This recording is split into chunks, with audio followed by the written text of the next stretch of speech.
Thank you. I appreciate your courtesy, but we decided at a very early stage that when the room was particularly full, we couldn't have everyone standing up when we came in. So thank you all the same.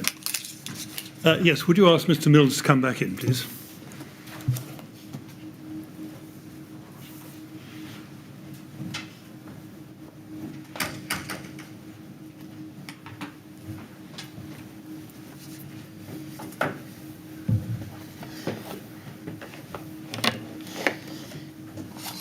Right, Mr. Mills, are you ready to carry on? Yeah.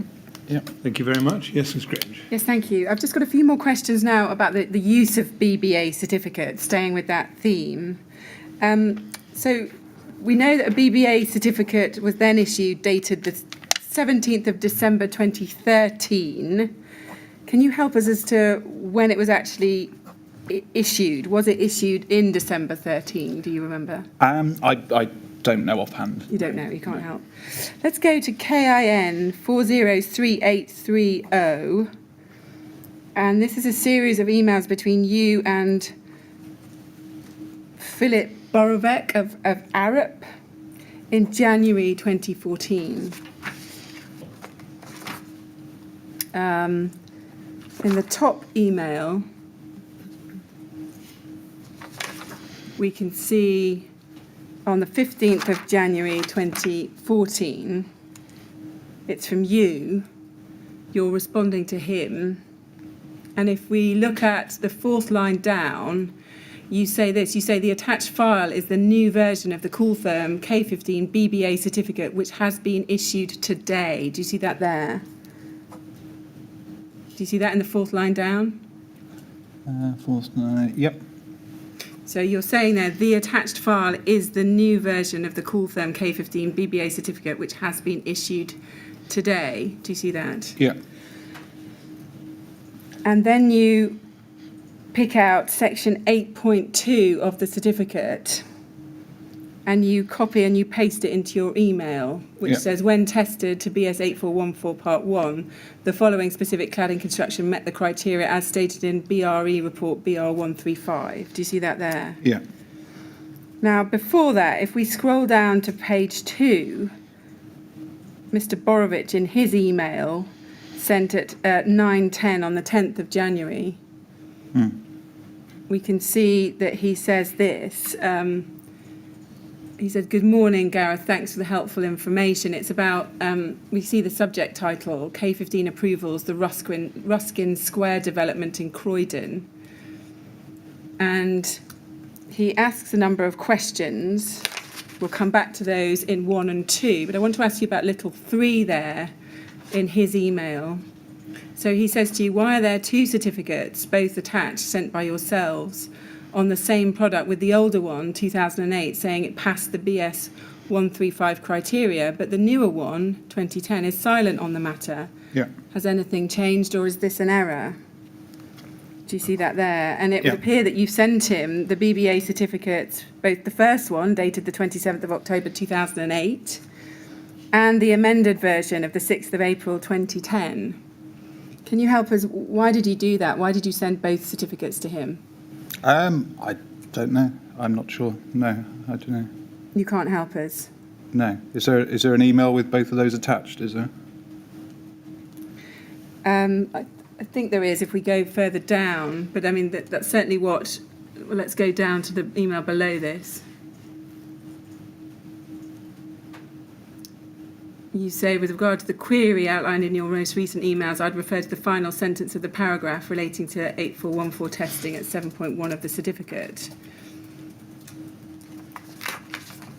And it would appear that you've sent him both versions of the certificate, both the earlier versions.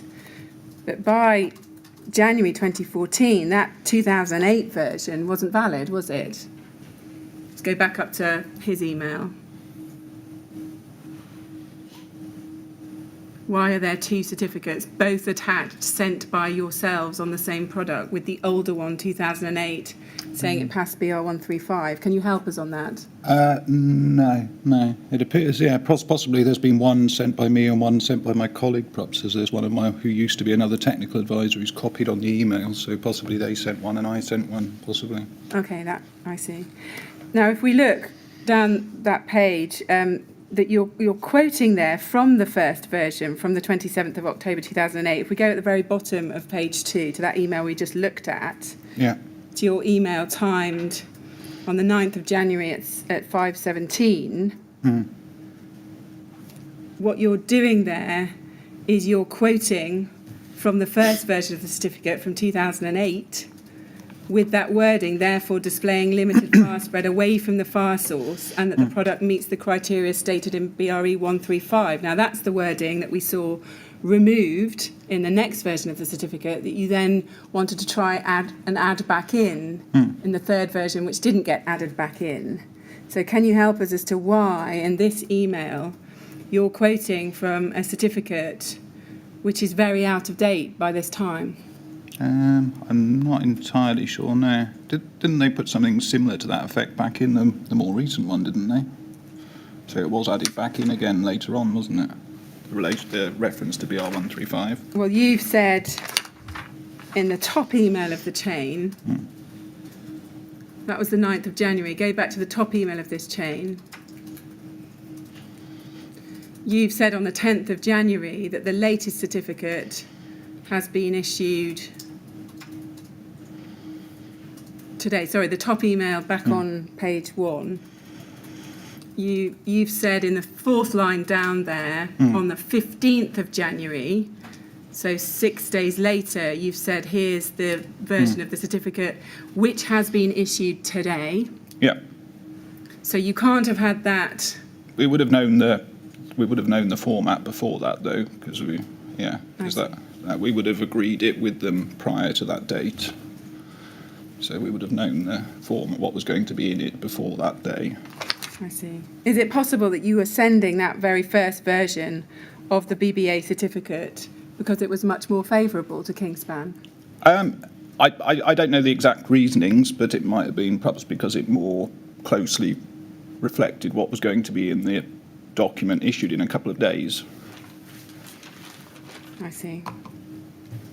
But you'd have been well aware by January 2014 that you ought not to be sending out or relying on the first version of the certificate. Can you help us as to why you would have done that? I don't know which person sent which certificate, so I don't know. Yeah. Were you ever told by your superiors to carry on issuing out-of-date certificates because they were more favourable to Kingspan? No.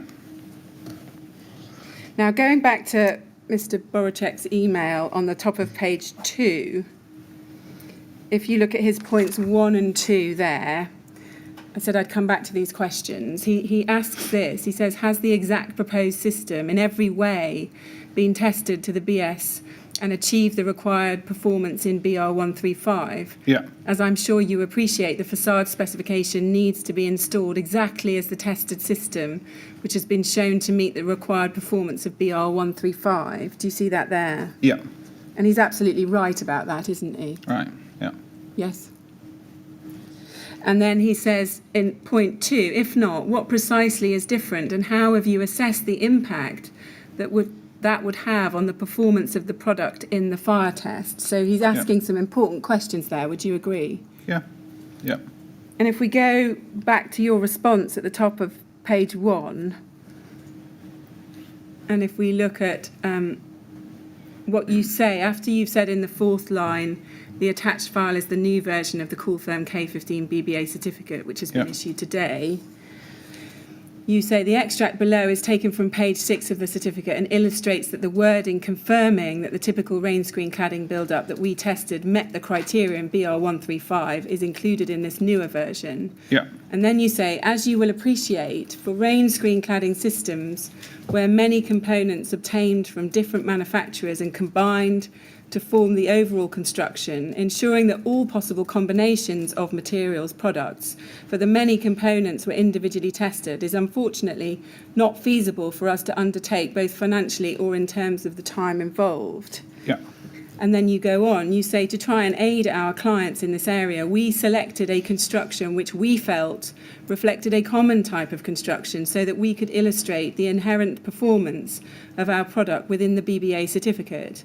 Based on this data, we believe that the testing illustrates that when combined with suitably performing ancillary components, e.g. substrate and cladding materials, combined with appropriately spaced cavity barrier, that a construction containing the Cooltherm K15 could meet the required level of performance. Do you see that there? Yeah. Now, when you're talking there, in that paragraph beginning to try and aid our clients, Yeah. and you're talking about so we could illustrate the inherent performance of our product in the line below that. Do you see that there? Yeah. What do you mean there by the inherent performance of our product? It's to give an example of how it would perform in that type of test. But isn't that meaningless in the context of a system test? It's not ideal, but when it's the only information available, it's what we've got to give them some information, and we've provided it. We provided it along with the certificate and referred them to the section which listed the exact construction we tested. I see. It's simply not true, is it, that Kingspan had selected a common type of construction for that 2005 test, is it? That wasn't representative of a real-life cladding system, was it? It didn't have a rain screen on it, it didn't have a render on it, it just had a building board on the outside. It wasn't necessarily the cladding panel, but the type of construction and how it was built up in terms of the substrate, brackets, rails, positioning of cavity barriers and things like that was fairly typical of how that type of system is built up. But when you say there Kingspan had selected a common type of instruction, we don't see buildings, do we, with just building board on the outside, cement particle board or fibre cement board, whichever it was. But it's the type, I was saying the type of construction, how it's made up and that, yeah. But how it's made up is important. It didn't have a rain screen exterior on it, and it didn't have any render on it, so it wasn't actually an exterior surface. They don't use render on this type of construction. I see. And then you say this, carrying on with your email, you say, we do suggest consulting with the building control officer for the project to verify the precise requirements. Although from previous experience, along with the LABC registered details documents forwarded by my colleague on one of their previous emails, many of the officers we have dealt with have typically taken a practical approach to meeting the principles in approved document B. Yeah. What do you mean by that? What do you mean when you say there that many of the officers we have dealt with have typically taken a practical approach to meeting the principles in approved document B? Well, it seems from what we'd seen that some of them may accept some minor variations. It wasn't something that we had any control over. It was just left to them, so we present the data we had, and they would decide if it was acceptable or not. But these weren't minor variations, were they? Well, it's down to their discretion. It wasn't something that we controlled, so it was for them to decide. And by this time, you knew that the K15 that was being sold was a different technology K15, didn't you? I knew it was the new formulation, yes, but we had discussed this morning that we didn't know that it was the old. I didn't know it was the old formulation in the test. Right. Did you discuss this response with anybody before sending it to Arup? I'm not sure. I can't remember. No. Now, let's move on. You referred to it there in that paragraph. We were just looking at it, to the LABC registered detailed certificate for the K15 product. And if we look at your witness statement at page 19, paragraph 70. Yeah.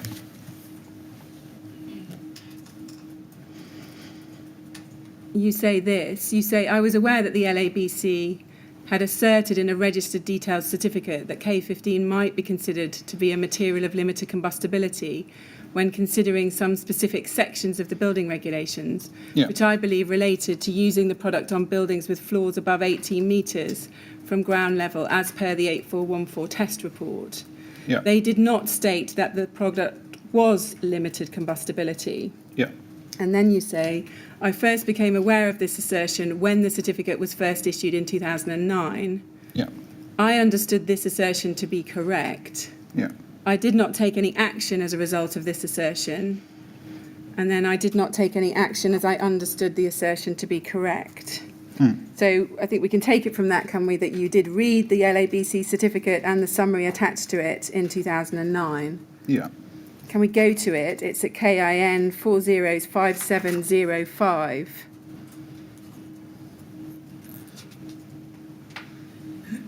And that's the front page of the certificate. And if we can go then to page 4 under the heading Requirement B, Fire Safety Considerations,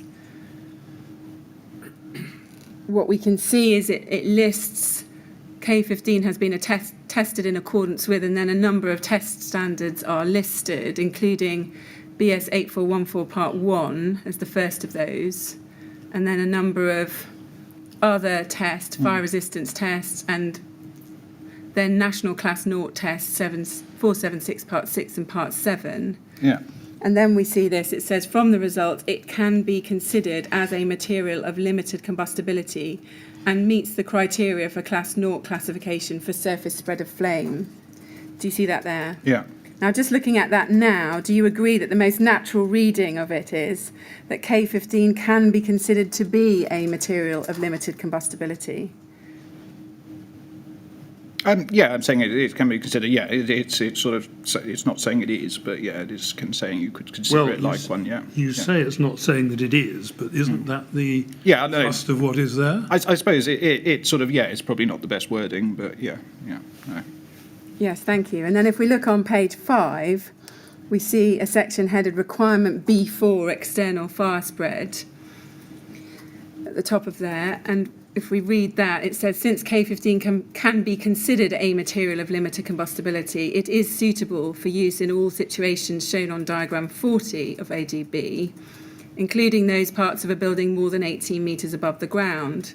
Yeah. In the latter circumstances, the cladding system and the substrate to which the insulation is applied must also meet the requirement for limited combustibility. Do you see that there? Yeah. And I would suggest to you that that's even clearer, that the most natural reading of that, the thrust of it, is that it is a material of limited combustibility and can be considered to be that. I suppose, yeah, you could read it like that, yeah. Now, in your witness statement, if we go back to that, page 20, paragraph 72, you say this. It's right at the top of that page. You say, I was slightly concerned about the wording of the first LABC registered details certificate for K15 relating to fire, which was issued in 2009.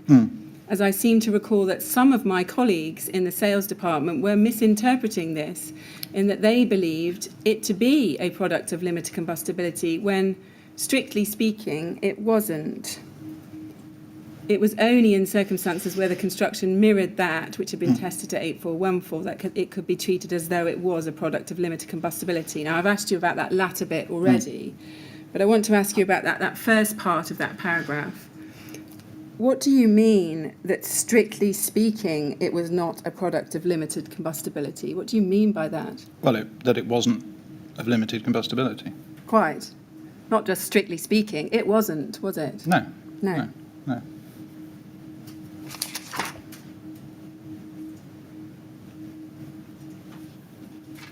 And then looking at what you say about your colleagues there in the sales department, can you help us? How did you become aware that your colleagues were misinterpreting the LABC certificate and treating it as though it said it was a product of limited combustibility? I suppose there probably would have been some sort of discussions, conversations, and I believe there was one email chain that seems to ring a bell, which I think was included in the disclosure, where one of the sales managers might have informed a customer and they had to go back to them and correct them. Right, I see. And approximately how many colleagues did you become aware of had that, what you call a misunderstanding? I don't know, definitely, no, I can't remember, no. Having looked at it now, can you understand why those colleagues might have taken the certificate as meaning that K15 was a material of limited combustibility? I suppose, yes, it's possible not be, I suppose I'd probably look at it slightly differently because I was au fait with the testing and the regulations and things and knew about the sort of surrounding information, whereas I suppose perhaps someone who didn't may read it differently, yeah. Does that mean that you never sent that certificate to customers, you didn't rely upon it yourself? Is that what you're saying? I'm not saying I'm not saying I've never sent that to any customers. No. Well, if you're saying now that you knew that to be incorrect, how could you be sending it out to customers? I didn't say. I didn't just say that. Well, you've just said. I thought you just said that you couldn't tell us here now that you never sent it to customers. Yeah. So are you saying you just can't remember? Well, you didn't ask me about if I'd sent it. Okay, I'm following what you're asking here because. Have you ever sent that LABC certificate out to customers? Possibly, yes. So that they could understand the properties of K15? Yes, possibly. Yes. Yeah. And I'm asking you, if you understood that to be incorrect, or certainly very, very misleading, why were you sending it out to customers? I didn't say that. I said that some people may have read it differently. I didn't say that I knew it was incorrect. When you became aware that these other colleagues had, as you say, misunderstood the position, what did you do to correct their understanding of the position? I would have sort of told them what the regulations were. Did you take any other action at this time? Did you bring it to the attention of your superiors and say, we've got a problem here, people in the technical team are saying it is a product of limited combustibility, it's wrong? Did you do that? I don't know definitely what conversations I had with people. No, I can't remember exactly, no. Did it occur to you that if technical advisors within Kingspan who worked in the insulation business day in, day out, were taking the certificate to mean that it was a material of limited combustibility? It said the salespeople, not the technical advisors. I see. Well, did it occur to you that if sales individuals within Kingspan were taking the certificate to mean that it was a material of limited combustibility, that others outside Kingspan might draw the same conclusion? I suppose it's possible, yes. Yeah. Did you not take any action because it was in Kingspan's interest in terms of sales to have that assertion made by an independent certification body? I don't know. I don't remember what actions I'd done. But I said I couldn't remember. I'm going to suggest to you that you would have known at the time that it was false and misleading, but that you and others at Kingspan let it stand because it was highly advantageous to Kingspan's commercial interest to do so. Is that right? No, I wouldn't say that that's the case. I can't comment on everybody else, but that's not what I was doing, no. I see. Can we go to KIN 405385?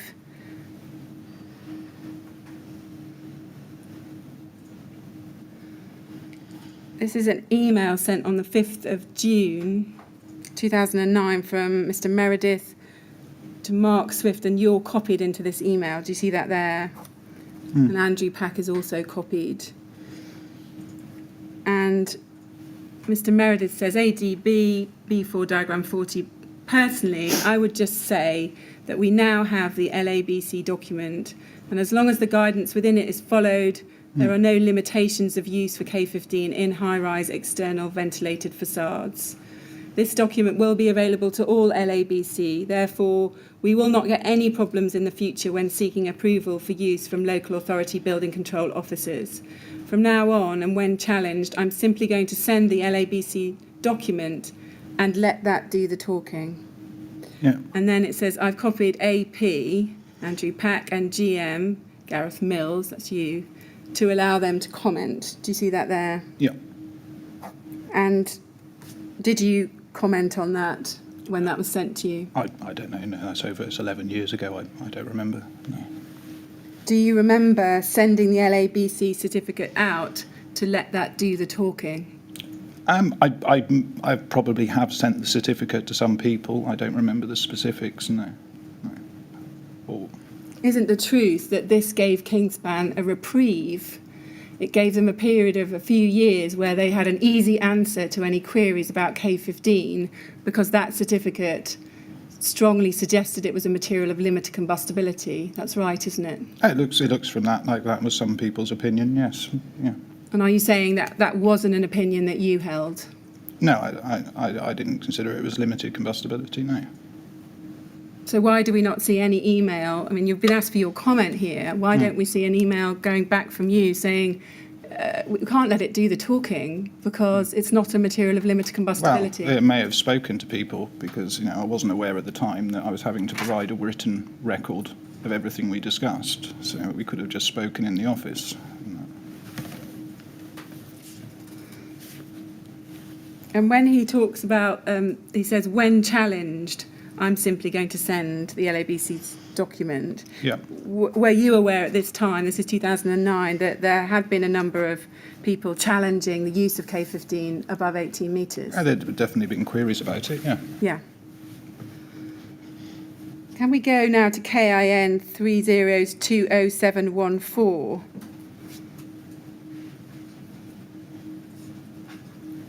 And if we look at the second email, actually it's a third email down on that page from Philip Heath on the 7th of May 2009. And it's copied to a number of generic technical services email addresses. Yeah. Now, is it right that you're likely to have been on one of those? It's gone to technical services, Yes. business development. I would have been on the technical services one. Yeah. Do you remember getting this email and receiving it at the time? It's not one that rings a bell, no. It doesn't ring a bell. No. So he's saying in there great news about the local authority building control approval, and we can see at the bottom of that page that he's highlighting in the certificate certain wording, including the words in bold, material of limited combustibility. Do you see that?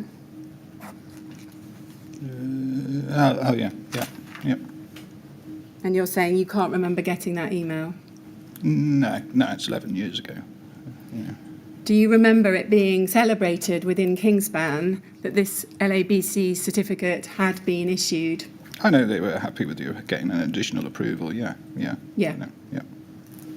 And were you happy with it as someone in the technical department? I wasn't a big fan of the LABC approvals because they didn't really say a lot in them, but it wasn't something I dealt with, had much involvement with, so I didn't give it a great deal of thought. So it didn't trouble you that it was misleading? Well, I suppose perhaps because I knew the full details, maybe I looked at the information a bit differently to someone who wasn't and was just coming at it as just reading that document. I suppose I sort of maybe read it differently because I knew the surrounding information and things like that. But maybe that was a little bit of a jump, perhaps. But yeah. Well, I mean, I'd quite like to understand this. Did you think it was misleading or not? It didn't mislead me, no. No, that's not what the question I asked you. Yeah. Did you think it was misleading? Well, yes, I said in the sense that it was liable to mislead someone who didn't have the same degree of technical knowledge that you had. It's a possibility. Looking back, yeah. Did you think it was responsible for you or Kingspan generally to send this out to people who didn't have the same degree of technical knowledge? It certainly would have, I suppose, in that way, yeah, it would have needed some additional explanation if you were going to use it, yeah.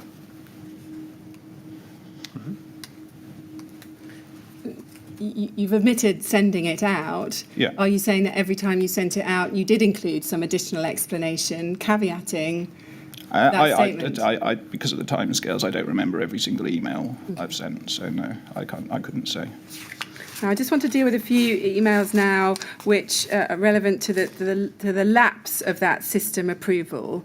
Yeah. We can go to KIN 405552, and I want to look at the bottom email on page 2 first. It's from Martin Taylor of the LABC to Justin Davis within Kingspan. Do you see that there? Yeah. Sent on the 14th of September 2011 at 11:53. Yeah. And we can see that Martin Taylor is obviously in this email responding to queries raised by Justin Davis about the LABC registered details certificates. Now, Yeah. those LABC registered details certificates replaced the earlier system or type approval certificates, didn't they? Yes. Yeah. And if we go up the next email in the same chain, at the top of page 2, we can see on the same day, Martin Taylor's email is forwarded to you at 12:09 on the 14th of September 2011. Yeah. And then if we move up again to the bottom of page 1, we can see that on the 29th of September 2011 that Tony Millichat writes to Ivor Meredith saying this. He says, this is another project to be tracked, Gareth's list. it required a team meeting to progress. Do you see that there? Yeah. Can you help us? What was Gareth's list? Is that, I mean, that appears to be referring to you. You're the only Gareth that crops up on these emails. I'm not sure, no. We then see, after that email where Tony Millichap's saying it needs to go on Gareth's list, or a project to be tracked on Gareth's list, we can see at the top of that page, a year later. So this is now September 2012 on from September 2011. Yeah. That Ivor emails you saying, "Hi mate, what's the status of this project? Was it done?" Yeah. Do you see that there? Yeah. And by then, the September 2012 LABC system approval had lapsed. Yeah. Yes, that's right, isn't it? Yeah. And then if we can go now to KIN 405562.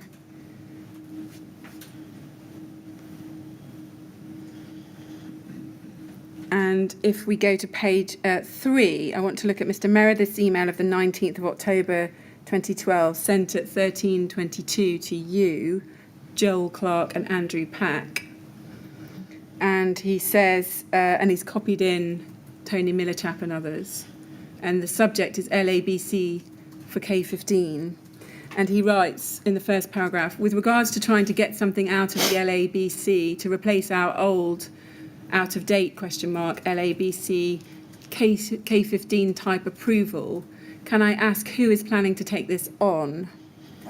And then he says this, as Wintec are now aware, our LABC document is not valid anymore. We are coming up against all sorts of issues, which will inevitably mean we are going to lose a lot of work.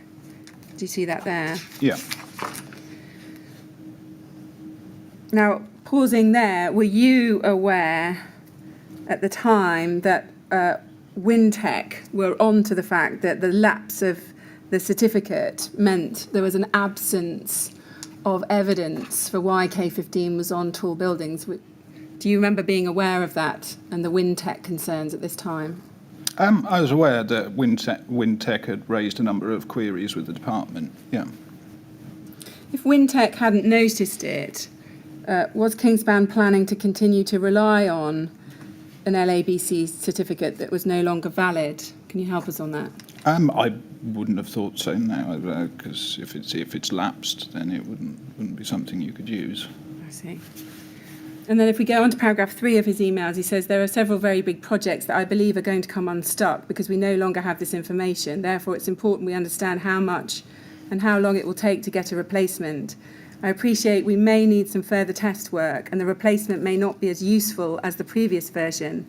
However, can we ask the question as to how much and what we need to supply if we have not already? Do you see that there? Yeah. And what did you understand him to mean when he said that the replacement might not be as useful as the previous version? Well, I suppose perhaps judging from Ivor's previous email, he sounded like he was going to send it out quite a bit. So maybe that might, if the wording was different, he may have had a different opinion on how he would use this one. But, yeah. I see. So did you understand at the time why he was saying that it might not be as useful as the previous version? Did you understand why he was saying that to you? Well, I would have. I had an idea of which bits he was referring. Yes. Yeah, the bit about limited combustibility. Yes. Yeah. Yeah. And then at paragraph 4, he says, as the technical note and the literature reference the LABC approval, we need to make a decision as to whether we should still send out this document or not. Have we had anything official to advise that it's no longer relevant? Do you see that there? Yeah. And if we look at the next email up in the chain at page 2, going into page 3, at 13:48 on the same day, 19th of October 2012, you reply and you say this at the very bottom of that page. You say, I'm in contact with LABC regards updating this. I've been in contact with LABC headquarter regards moving the project forward. And I'm just waiting for them to check with the various local authorities to see when each would be able to fit the update in. Yeah. Do you see that there? Does that mean that you then took responsibility for this project after that point? Not definitely, no. No, but it sounds like I had made some contact with them to regards getting a quote or a project proposal from them. But I see. Well, we're going to go to some emails that you send about this, but I wanted to check whether you saw yourself as taking responsibility for this moving forwards. I don't remember it well, but no. But it looks like I certainly started getting some quotes for the approval by the looks of it. Yeah.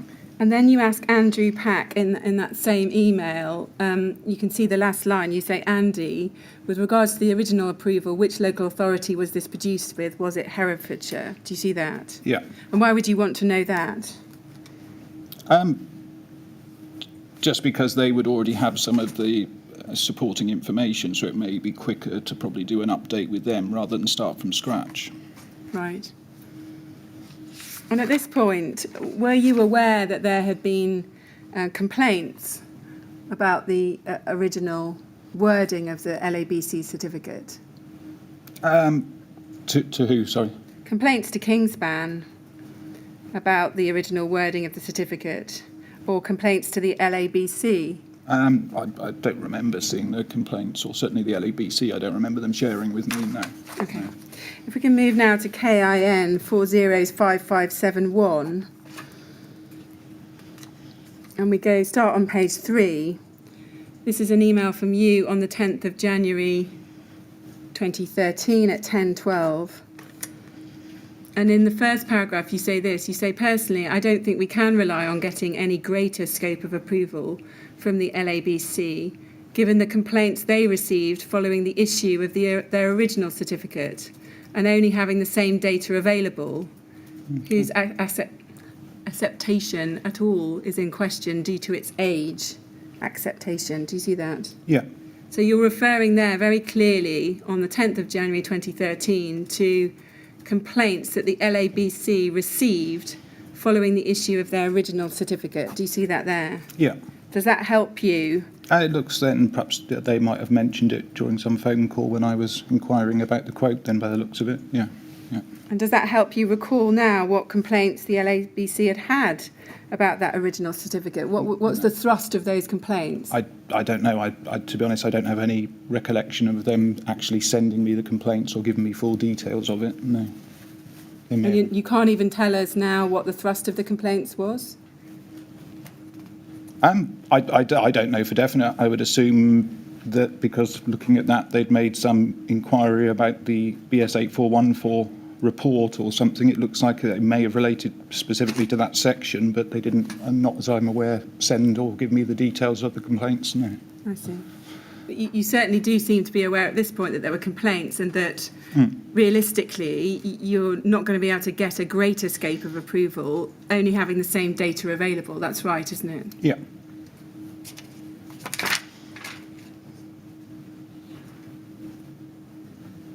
Can you remember whether anyone else within Kingspan was aware of complaints being made to the LABC?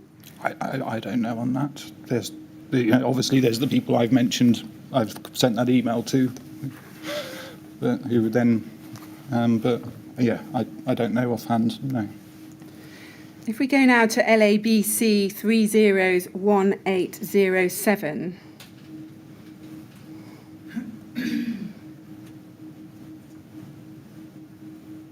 We can see that on the 24th of January 2013, you send the LABC's completed assessment to David Ewing and Cathal Brennan of the LABC. Do you see that there?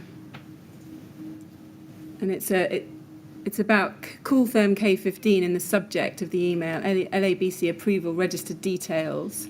And the attachments is an application pack, registered details application form, March 11. Okay, yeah. And then you say in the first lines, please find attached a copy of the completed application form.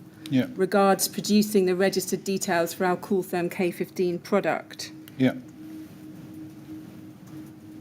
And you say, I've included a copy of the latest literature for this product to give an overview of the application into which this product is typically used.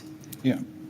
And then you say, with regards to undertaking the assessment, the original assessment was undertaken with Herefordshire LABC, and due to their location close to our office, it would be preferred to undertake this updating process with them as well, as this makes any required meeting, discussion, etc. easy to accommodate. Okay. And then you go on about invoicing for work. Yeah. And you appear at this point to send them one document, which is the 9th issue of Kingspan's product literature for K15. Is that right? Yes, yeah, that's listed as an attachment. That's yeah. what's attached, yeah. And then if we can turn to KIN 405647, we can see that draft copies of the new registered detailed certificate and associated documents were then sent to you for comment. Let's have a look. So KIN 405647.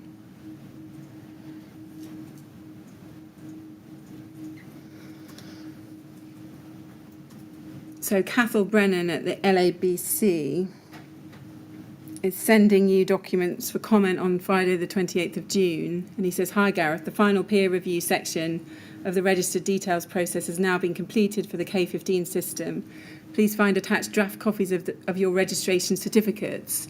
If you require any changes, please let me know and I'll then arrange for final copies to be issued." Do you see that there? Yeah. And can you remember discussing those drafts with anyone else at Kingspan? Oh, they would have been, yes.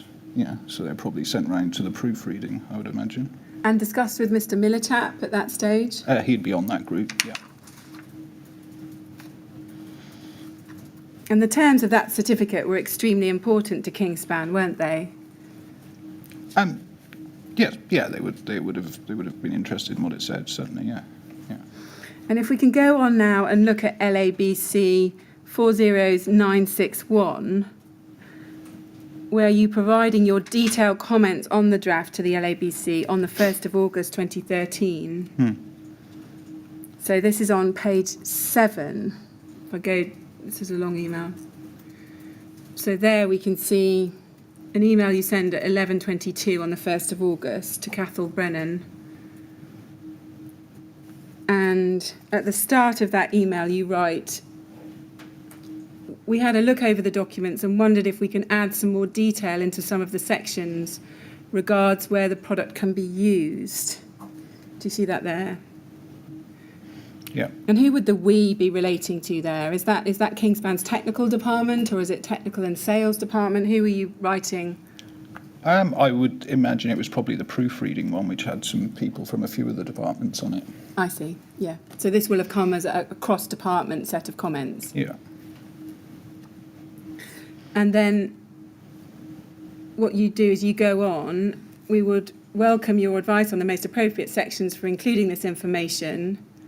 For example, would it go in the limitations of use, advice notes, etc. sections? Yeah. But a few of the points we would like to cover are noted below."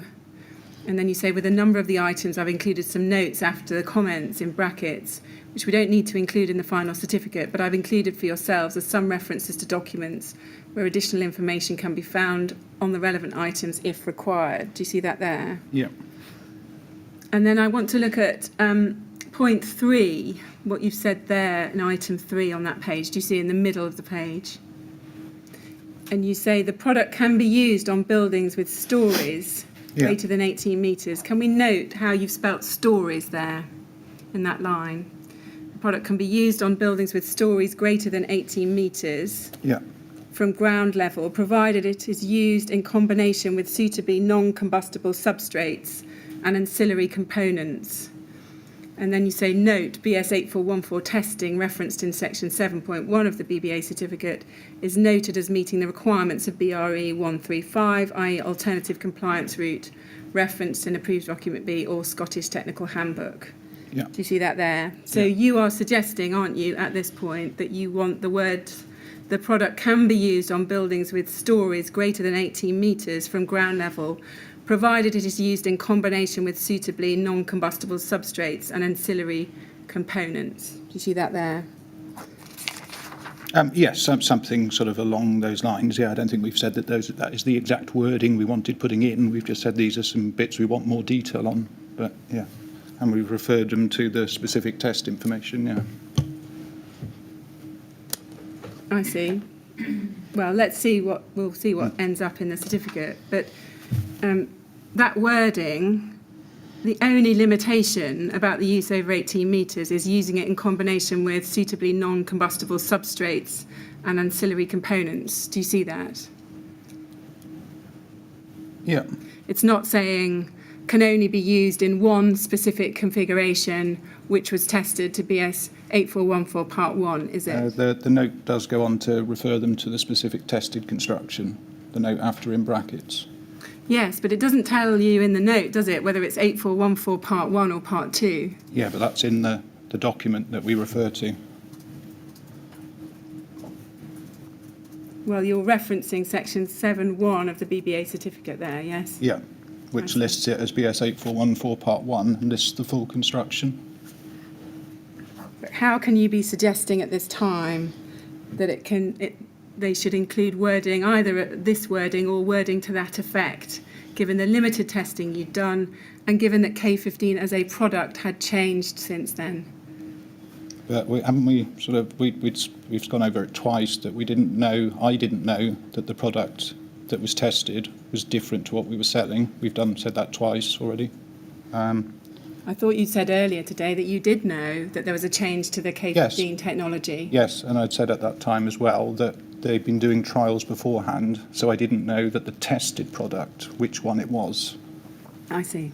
Yeah. If we go to point 6, you also say we have 2 images which we would like to include within the drawings section if possible, which I will follow up with shortly. Yeah. I would have the images available to send either as a bitmap or JPEG format. Which of these is preferable for you? Do you see that? And we're going to go to those images in a moment. Yeah. And if we go then to the top email in the chain on page 1, we can see that after a number of further emails, you confirmed to the LABC on the 28th of August 2013 that Kingspan are content with the draft certificate and the documents. Yeah. Do you see that there? Okay, yeah. And had you checked the final draft with anyone by that point? Would you have been checking the drafts all the way through with others in Kingspan? Yeah, those wouldn't have just been me looking at them, no. Yeah. Let's go now to the certificate which was issued following your detailed suggestions. It's at KIN 409546.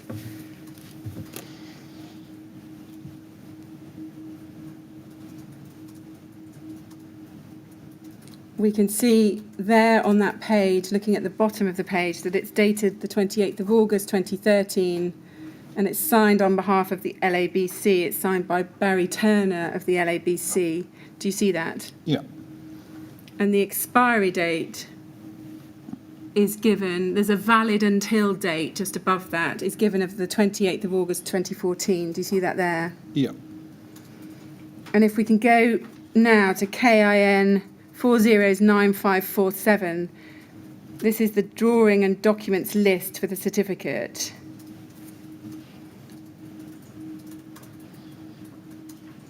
And we can see there in the supporting documentation reference numbers, do you see that 3 lines down? Yep. So this is the supporting documentation which is listed for the certificate. We've got 3 documents.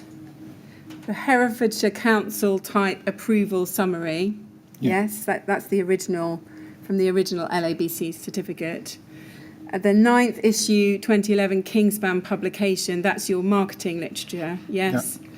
And then we've got the 28th of October 2008 BBA certificate. Yeah. So that's the original BBA certificate, isn't it? The first one.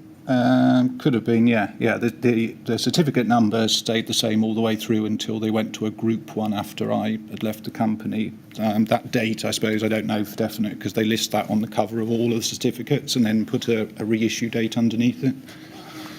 Well, on the more recent issues. So that date would have been on the newer ones as well. So it's possible. I can't remember which version they had, to be honest. But. I see. Well, I mean, on the face of it there, it's saying 27th of October 2008. Yeah. It's not saying... Yeah, no, it doesn't list which issue specifically. No, because by that point, by July 2013, there was an amended issue of that certificate, wasn't there?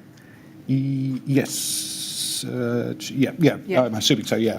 I can't remember. But can we agree there's no test data, there's no test reports listed there, are there? No. No. The amended issue of the BBA certificate by that stage said that K15 had been tested to 8414 Part 1 for one specific construction on masonry walls. Do you remember? We've looked at that earlier. Yeah. But you can't help us as to which version you sent.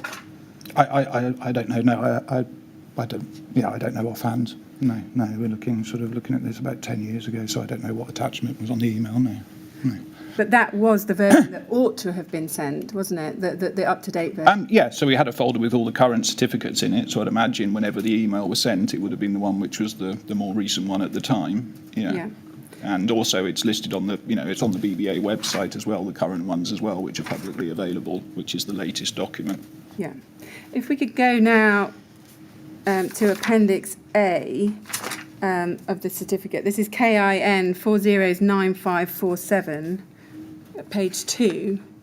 Sorry, it's the same. Actually, it's the same reference. Page 2 of this document.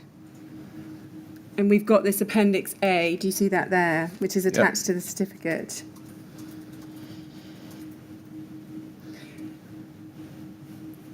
And here, if you look at point 3, well, if you look at all these points, what we can see is they have literally been cut and pasted into this LABC document. So if we look at point 3, the product can be used on buildings with stories greater than 18 metres from ground level, provided it is used in combination with. Do you see that there? Yeah. That they've cut and pasted, including your misspelling of the word stories. Do you see that? Right. It's spelled IES, not EYS. Do you see that? Right. So your wording has gone straight through into this annex to the certificate. And the two images that you attached for inclusion are on page 3 of this document. Yeah. Do you see that? Steel frame, terracotta tile. Yeah. Do you see that there? Yeah. So we've got a steel frame, terracotta structure. Now, at this point, K15 had never been tested to BS 8414 in a system where the outer cladding was terracotta tiles, had it? No. And Kingspan also had no test data to BS 8414 Part 2, showing that it passed with a steel frame structure with K15, did it? No. No. Did you think it was appropriate for those pictures to be included? Well, they're at the product brochure because this and the brochure didn't specifically just cover buildings above 18 metres. But do you agree that used in combination with that wording that we saw earlier in the certificate at point 3? The brackets have to do specifically relate, they reference the person to the particular construction and test data. Sorry, if I can just finish my question. Do you agree that used in combination with that wording about can be used in above 18 metres, that it's suggesting that you can use K15 in steel frame structures over 18 metres? Not specifically, no. You don't accept that? No. But there's no qualification, is there, on these pictures? We don't see a qualification saying steel frame, but by the way, not above 18 metres. We haven't tested it to that, and it's not safe to use it for that, is there? Not on those pictures, no. There is some reference in the section about the 18-metre thing saying to the build-up that was tested. Well, we've seen what the wording was that was added in, and it was the wording you suggested. If we go back to it, one page up, point 3, it's even got your note included, and that there doesn't say BS 8414 Part 1 testing, does it? No. No. But it refers to the section in the BBA certificate that has the full test standard and the build-up. Yes. And it talks again about meeting the requirements of BRE 135, and we've talked about that before, haven't we? There was no further BR 135 classification. There never was one, was there? No, but it doesn't say there was one. It says it met the requirements. It doesn't say there was a classification report from the BRE. I appreciate that, but there's no classification report from anybody, doesn't matter about the BRE, saying that it met all of the pass criteria in BR 135, is there? Kingspan never had such a document, did it, about the 2005 test? Not at this point. It did in 2015. I'm not aware of them doing anything external, no. No. No. But they may have, I was under the impression they'd checked it internally, that it met the requirements.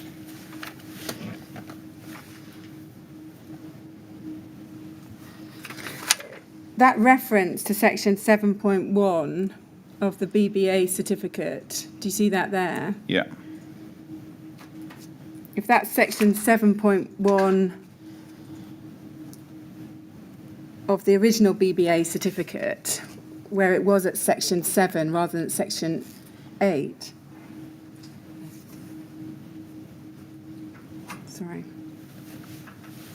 If we go to section 7.1 of the updated version of the BBA certificate, BBA 6037 at page 5. So let's go to that front page of BBA 6037. BBA 6037.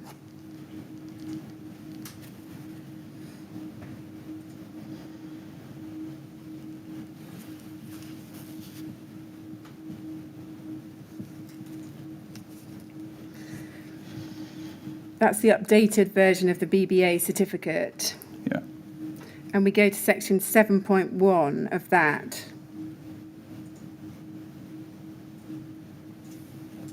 Do you see there?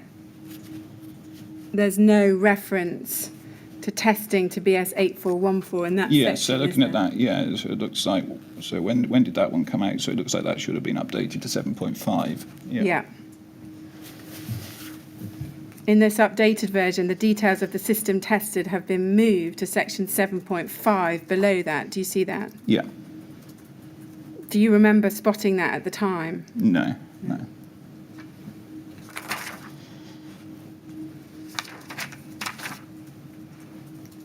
Now, I want to take you now to paragraph 88 of your witness statement, moving slightly in terms of topics.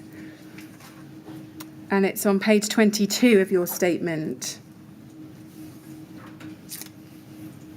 And it's about 7 lines down in that.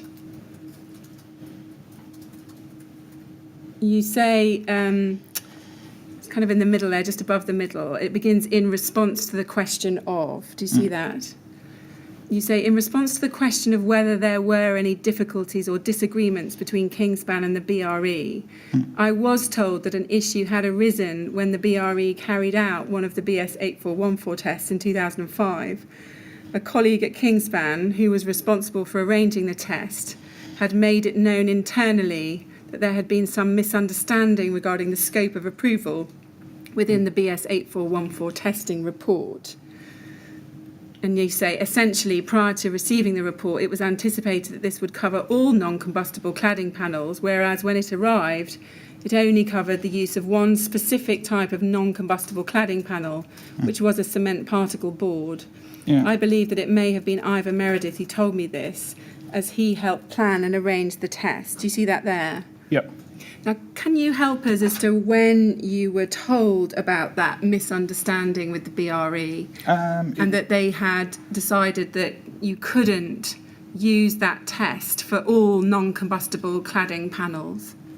Well, they didn't specifically. The BRE didn't tell me anything. Didn't have any contact with the BRE in relation to this. It was No, I it was appreciate an that. internal conversation. I appreciate that. When were you told internally within Kingspan? You think it was Mr. Meredith. Can you Yeah. recall roughly when you were told that? Well, it probably would have been somewhere around that test time, but I was told that they were expecting to have something different written in the test report, and they didn't get it. That test report arrived on the 9th of December 2005. Yeah. The test had been done in May 2005. Yeah.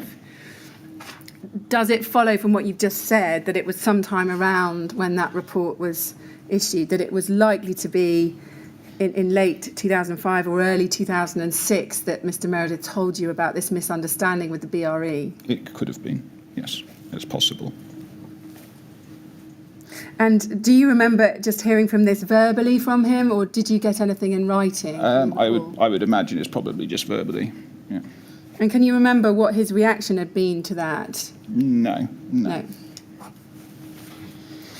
If it was understood by you at some time in 2005, late 2005 or early 2006, that the one BS 8414 test report that Kingspan had could not cover all non-combustible cladding types and could only apply to the specific cladding type used in the test, can you explain why none of the literature for K15 that we've looked through actually says that? Well, specifically, yeah, I only said that the scope, the test report covered a smaller range of approval than he was expecting to get, so I didn't discuss all the reasons behind it and what. And also on the literature covers all heights of building, so it covers situations where BS 8414 is not relevant. So that's why it covers various different constructions which haven't been tested. Yeah. Can you help us as to why all of Kingspan's marketing literature uses the generic wording non-combustible cladding in relation to that test, to 8414? We can see that if we go to KIN 403545. I don't know specifically with regards to the literature offhand. I would imagine it's may have been a similar source to like the email that you showed from Phil about the substrate, so it may have been a similar sort of something similar to that, but I don't know specifically. If we look at page 6 of this, on page 1 we've got this is the March 2011 version of the Kingspan literature. Yeah. And we know that this stayed in circulation until 2016, and we can see there it says on that bullet point, 3 bullets down, successfully tested to BS 8414 2002. It doesn't tell us part 1 or part 2, does it? No. And can meet the criteria within BR 135 and is therefore acceptable for use above 18 metres. Do you see that? Yeah. That's misleading, isn't it, looking at that? Yeah, it's not got the full picture there in that sort of summary, no. Yeah. And you were part of the proofreading team, were you not? Yeah. Throughout those years? Yeah. Did you ever pick up on that? I can't remember exactly what comments I'd sent on all the brochures. No, I don't recall that, no. Do you remember ever saying, we can't say that on the front of our literature because it's not acceptable in all circumstances for use above 18 metres? Do you remember that? I don't remember what comments I've sent on the literature, no. And if we go to page 6 of this, under the heading construction,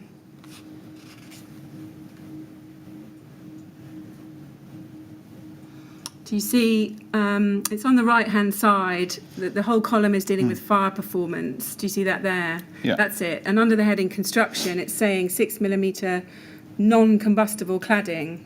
Yeah. Do you see that there? Yeah. And can you help us as to why it's been described as non-combustible cladding, not building board, cement particle board, fibre cement board?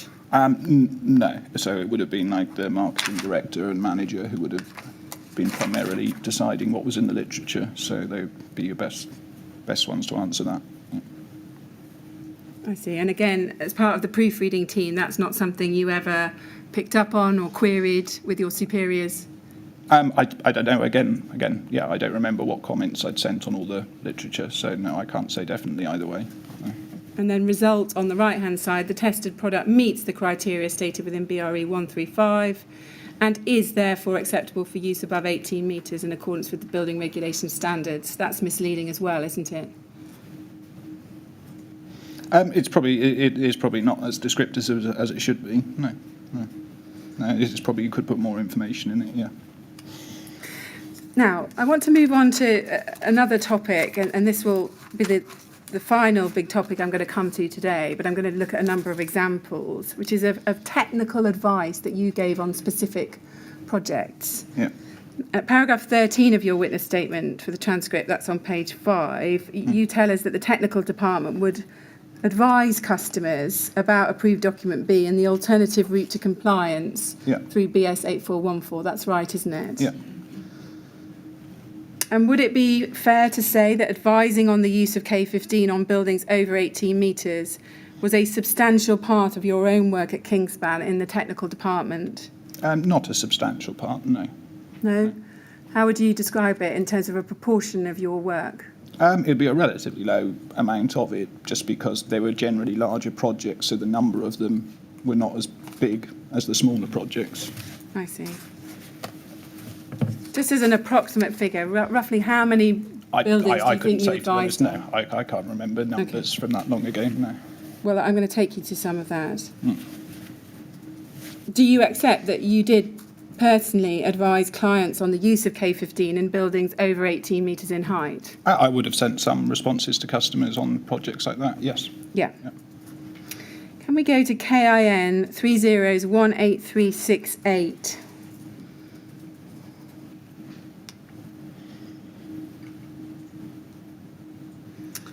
Now, this is a very dense email, I'm afraid.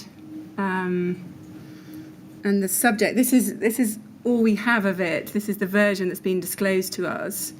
And it just says, subject at the top, Athletes Village. Do you see that there? Yeah. Kingspan full-faced insulation specification, Cooltherm K15, K8. Do you see that? There. And it would appear, and we'll see from the first few lines of this, that this was about the Athletes Village project in Stratford. Was that the Olympic Village in Stratford? Remember? It would sound as if it is, yes. Yes. Yeah.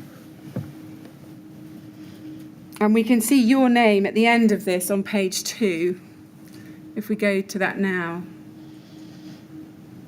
Yeah. Do you see there, you've got, with regards for Kingspan, Gareth Mills. Do you see that? And if we go back up then to the top of this email, you say, further to our telephone conversation yesterday regards the specification for a number of the products which have been investigated for use on the Athletes Village project in Stratford, we can confirm the following. Do you see that there? Now, do you think you wrote this email? Is it likely you wrote this email? It would look as if it is, yeah. Yeah. Do you remember writing it? No. And you say at line 3 there, we can confirm the following after you've done some investigations. And then you say in the next paragraph, it's the second paragraph down, the product put forward by ourselves initially was the Cooltherm K15. This product is a rigid thermoset phenolic insulation core with reinforced foil facings. As noted in some of our previous correspondence, this product is commonly used in high-rise buildings with external cladding systems, and as such, we have tested this product to BS 8414. The results to this test were assessed against the criteria stated in BR 135 and met these requirements.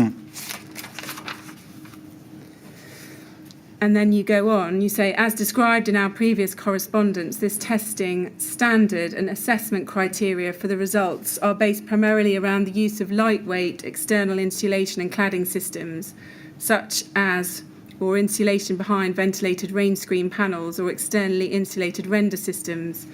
And the Cooltherm K15 was tested with a ventilated cavity between the insulation and a lightweight external cladding board.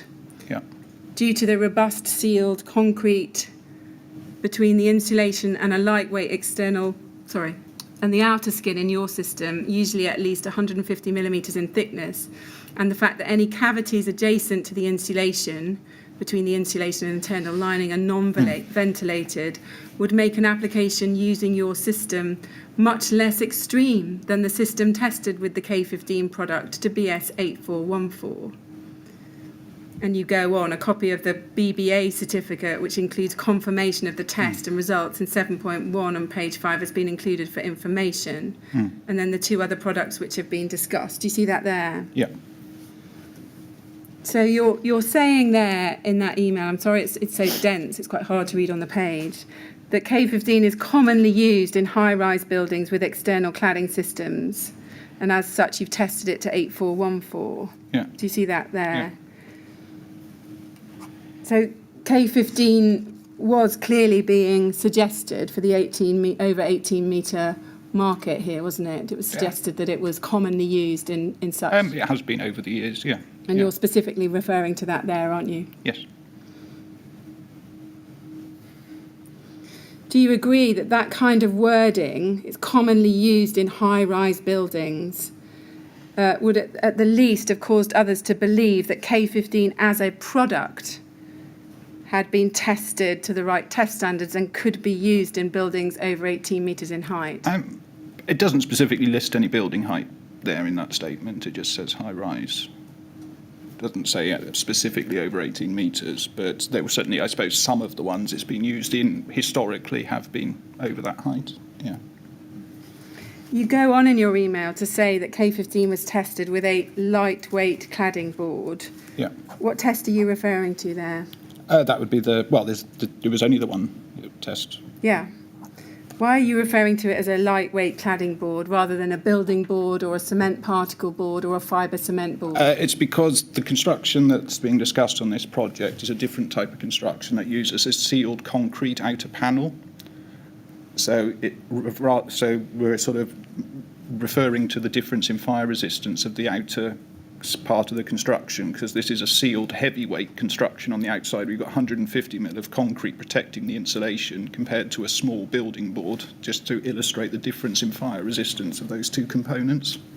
But on what basis did you consider yourself to be qualified to compare and contrast the build-up in an 8414 test with what someone's proposing to put on their building? I'm not referring to the 8414 test. I'm just saying that 150 mil of concrete is more fire resistant than a 6 mil building board. But you are referring to the 8414 test in this email. You say we say what that you tested. We said that K15 was tested with that building board, and then we say that the 150 mil concrete that you use would be more fire resistant than this lightweight building board. Yes, but the point I want to put to you is you don't have any qualifications to be able to extrapolate from an 8414 test to a building construction in another tall building, do you? Or did you at that time? Well, we've not said that we're extrapolating 8414 results. We've just said that the outer cladding has greater fire resistance. Well, you've used the words. And we would say that. You've said it would make an application using your system much less extreme than the situation tested with the K15 product. So you're making that comparison in this email. You're not saying, this is what we've tested, over to you, whether that means you can use it. You're not saying that, are you? But, well, we're saying that, there's less exposure when you've got sealed concrete, 150 mil thick, protecting the insulation from exposure to fire, saying that is a different situation to a ventilated cavity with a lightweight cladding board. The fact that the tests say that when you have a sealed masonry leaf on both sides, say that you don't even have to do the test because it's a lot less extreme, would sort of indicate that to be the case. Did you read the BRE's 8414 test report for the test carried out on the 31st of May 2005? I would have at the time, yeah. Did you understand that at the time it was not considered to be a representative test of a real live cladding system? I knew that the cladding panel was not the most common one. There were sort of certainly cladding panels which were more commonly used. So that was one of the issues I'd referred to in some of the statement, where there had been discussions about what cladding panel to use and some differences on what was written in the test report. So I believe that's where some of that issue arose, which we referred to a little while ago. Yeah. Did you or anyone else at Kingspan check this type of advice with any external expert or fire engineer before sending it out? On this, I would say it probably wasn't checked with anyone external. No. Mr. Chairman, I think that's a good moment for a break. I'm going to go to some more examples on different projects after the break. Yes, just before we break, can you just help us a little more with the nature of the construction that you say was under consideration? Yeah. When you wrote this, it was, you say there was a thick concrete outer skin. Yeah. And then a cavity? No, then the insulation directly on the inside of that. So it was a sealed concrete outer skin, 150 mil thick, which formed basically the whole outer leaf of the building. Yeah. And then the insulation was fixed against that, and then there was an independent steel frame which the lining's fixed to. So it's effectively like a solid masonry wall. But it's a steel frame system. The steel frame isn't like a structural component. The insulation isn't fixed to it in this. It's a separate lining on this. So it's not a masonry substrate, was it? Well, the insulation is fixed to the masonry. On the outside, you're saying? Yeah. What about on the inside? I think that's what we're getting at. Yeah. So the inside, then it would be a steel frame, and but the steel frame only spans between the concrete floors. So you only ever have like a couple of meters of steel frame just between each concrete floor to support the plasterboard. Yeah. All right. Thank you very much. Well, we'll stop now for a short break. Yeah. We'll come back at again, say 3:30. And please don't talk to anyone about your evidence while you're out of the room. Yep. All right? Okay.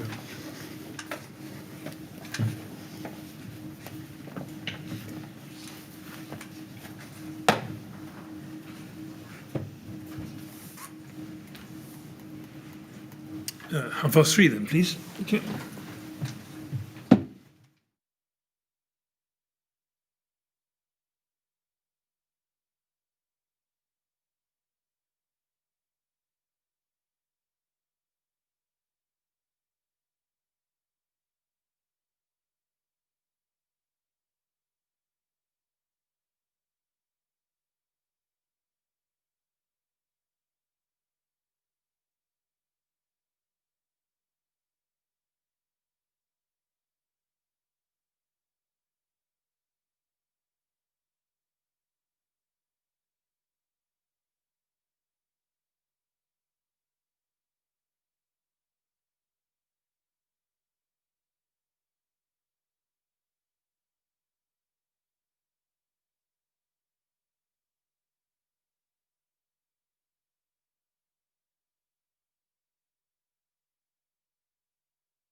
Yes, would you ask Mr. Mills to come back in, please?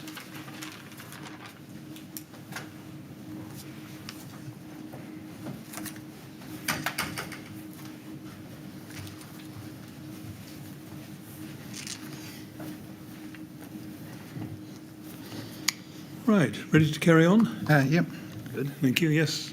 Yes, thank you. So we're going to go to some more examples now of technical advice that you were giving about the K15 product. And this one's in relation to a building in Scotland. If we can look at KIN 405308. It's from 2007. And I want to start at the bottom of page 4 and on to page 5, right at the end of this chain. This is from a lady called Beatrice Bryant of Herd Rolland, July 2007. And then she says to Alistair Lambie at Kingspan, thank you for sending this information through. It's about call firm K15. And she says, we are considering specifying this for a 10-storey project, residential. And our fire consultant has asked me to ask you to send us a copy of the assessment that was carried out in accordance with BR 135. Do you see that there? Yeah.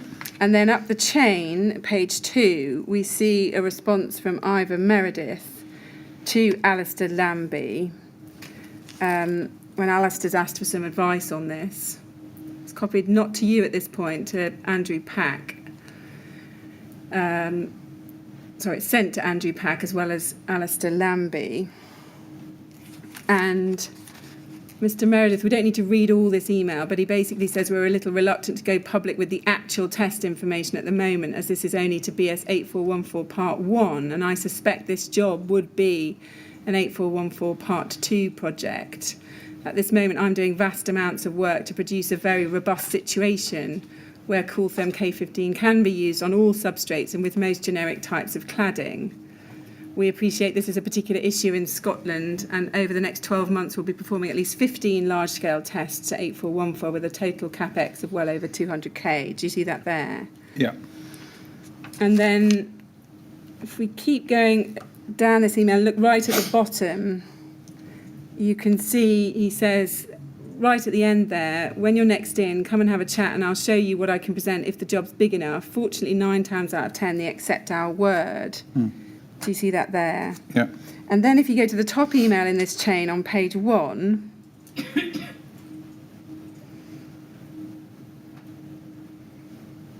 we can see, if we pick it up one email below that, Alistair Lambie saying back to Ivor on the 9th of October, Ivor, below is a copy of an email sent to me by an architect, information required by yourself to write a letter of suitability of K15 with regards to fire, as discussed a few months back.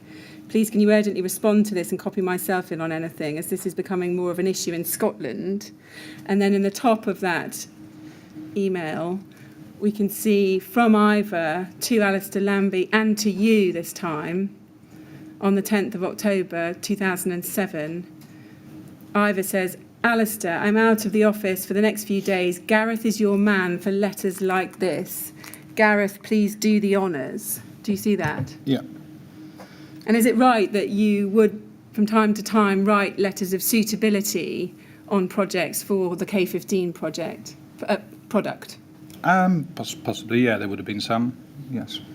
Let's go to your letter that you write in this case.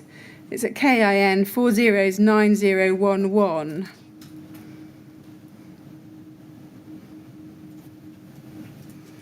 We can see at the top there, to Beatrice Bryant, Herd Rolland. It appears to be a draft at this point. And we can see at the end, if we look at the end of the letter, you've signed it there. Can you recall whether this letter was actually sent?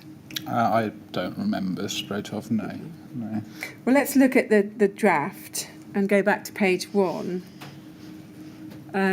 So you're saying back to Beatrice Bryant, further to your recent discussions and correspondence with Alistair Lambie, as regards the above mentioned project and the most appropriate insulation product for the areas of rain screen clad wall, we can confirm the following.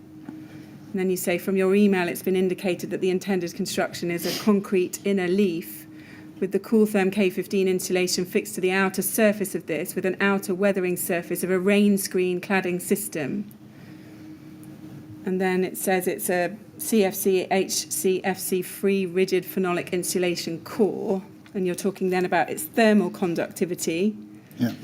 And then a little bit further down there, you start to talk about BS 476 Part 7 and Part 6 testing. Do you see that? Yeah. And then right at the bottom there, you say, in addition to this, the product has also been tested at the Building Research Establishment to BS 8414 Part 1, 2002. Yeah. And when assessed in accordance with BRE 135, it is acceptable for use above 18 metres in accordance with the Scottish Building Standards Technical Handbook. Yeah. Do you see that there? Yeah. And then if we keep going with the letter, you say in that last paragraph there, with the Scottish Building Standards Technical Handbook, section 2.7.2, the guidance states, in a building with a story at a height above more than 18 metres, above the ground, any insulation material should be non-combustible.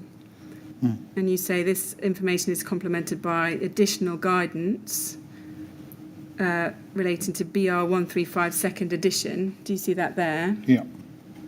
And then if we can go over the page, I want to read what you say. If I pick it up in the second line down from the top, you say, therefore, under this alternative guidance, Cooltherm K15 would meet the criteria to be used in a ventilated cavity behind rain screen cladding on a building with stories above 18 metres in height. To meet the requirements for use of the product, horizontal ventilated cavity barriers must be introduced at every floor level above the 18-metre point. And then you say this, a particular problem when fighting fires in multi-storey buildings can be the starting of multiple secondary fires. One process by which these secondary fires can become ignited is influenced by the external wall covering, and therefore this risk can be limited by the selection of appropriate systems and materials. The process of fire breakout through a lower storey window, the spread of the flame either up the external surface of the building or through a concealed cavity, followed by re-entry at a higher storey, igniting secondary fires and potentially bridging the building compartmentation, is modelled partly by BS 8414 Part 1, 2002, i.e. the flame spread through a concealed cavity or in the external surface of the building. Do you see that there? Yeah. Now, just pausing there, I did ask you earlier in your evidence this morning whether you understood the significance in terms of life safety of the choice of products in external walls. And I think you said, well, I'm not a fire engineer.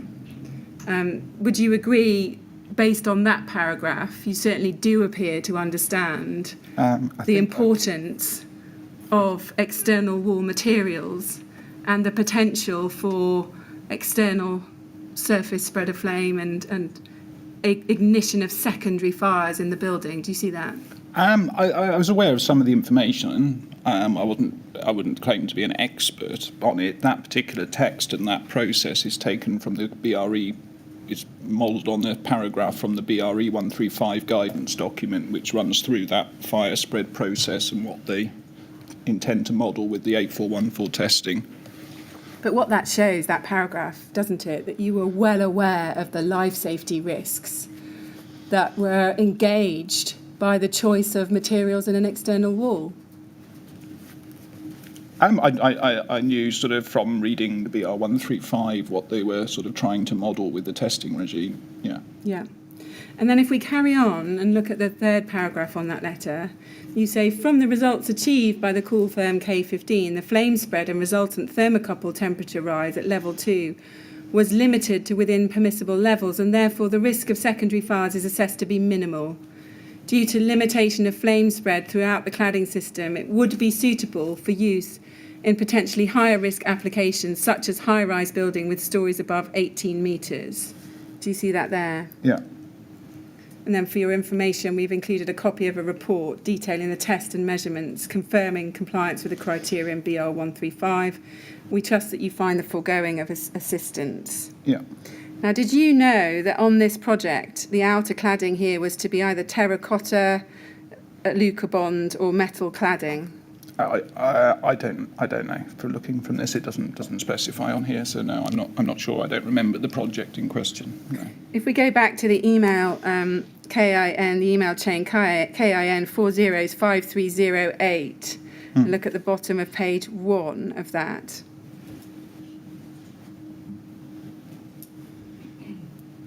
This is a chain that if we go up to the top, Okay. Yeah. So yeah. No, it lists a few possible types of cladding that they might use. So there you are. It's being sent to you, this chain, and we go just to the bottom of page 1. Yeah.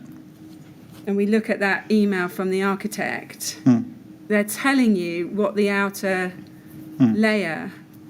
Do you see that? Yeah. It's 150 millimetre precast concrete with insulation to the outer face, currently rock wool, and then an external cladding. This is either terracotta rain screen, a Lucabond rain screen, or a profiled metal cladding. Do you see that there? Yeah. So, assuming you read down a little when this was forwarded to you to do the letter, you would have known that the possibilities for the outer rain screen were terracotta, a Lucabond, or a metal cladding, wouldn't you? Do you agree? That looks like that's the existing spec when it was based on a rock fibre insulation, yeah. Yes. Now, none of those cladding materials are the same type of construction as used in the May 2005 test to BS 8414 Part 1, are they? No. No. But we did send the test report with this letter and referred to the exact construction we tested.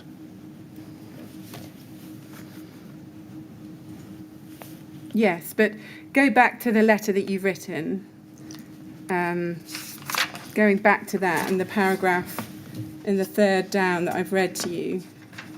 Yeah, but You're saying in the second half of that paragraph, so you know the architects told you what they're proposing to use. There's different possibilities, and you've included a sentence at the end of that third paragraph there that says, due to limitation of flame spread throughout the cladding system, it would be suitable for use in potentially higher risk application, such as high-rise buildings with stories above 18 metres. Do you see that there?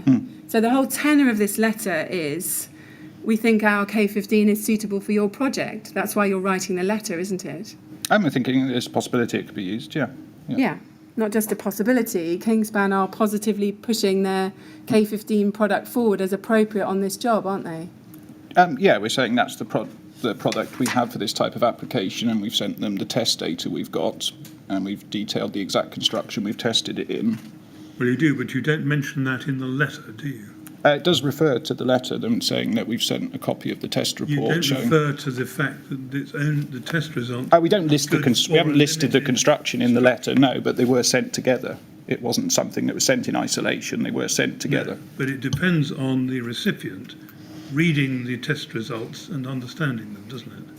And understanding also the limits of the 8414 test.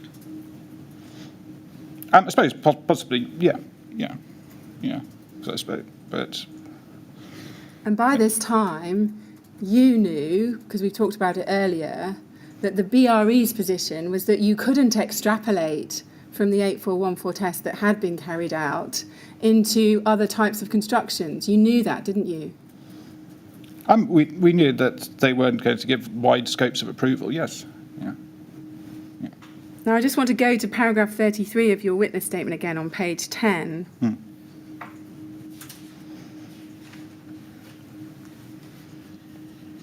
And I want to look at what you say there from the end of line 3 onwards.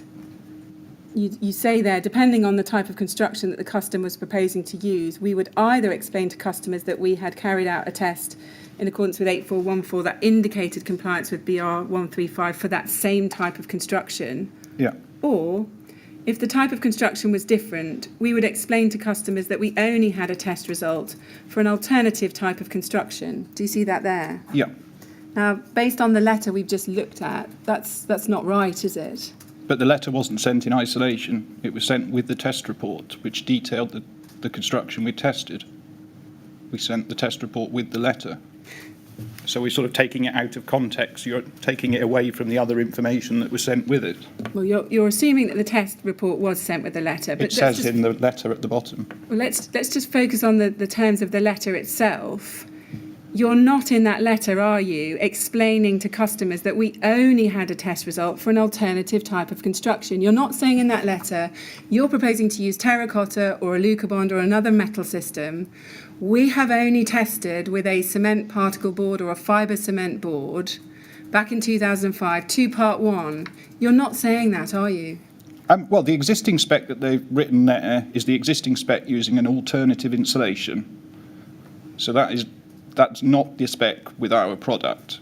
We've sent information on our product along with the test report detailing the test we've done. The test report had the construction in it, saying what it was tested with, and we've said this is the information we've got. I see. Well, I'm suggesting to you that what's in that part of your witness statement is simply not correct based on the example we've just looked at, and we're going to come to some others. The first part of what you say there, you say we'd either explain to customers that we carried out a test that indicated compliance for that same type of construction. Did you ever come across that situation where someone said, we're going to use your K15, and in front of that, we're going to put a cement particle board or a fibre cement board on the outside of our building? I can't remember, to be honest. No. No, but that would have been ludicrous, wouldn't it? Because that type of board, it doesn't have an external finish on it, does it? It doesn't have a rain screen finish. It doesn't have a render finish. So if you'd put that type of board on a building, it would just got soggy and have all sorts of problems, wouldn't it? They do some, I suppose, probably that exact, they do some very similar ones to it, but it may not be the exact sort of type of one. They do some sort of thin building board rain screens, so they do something that's quite similar to it, but yeah. Yeah.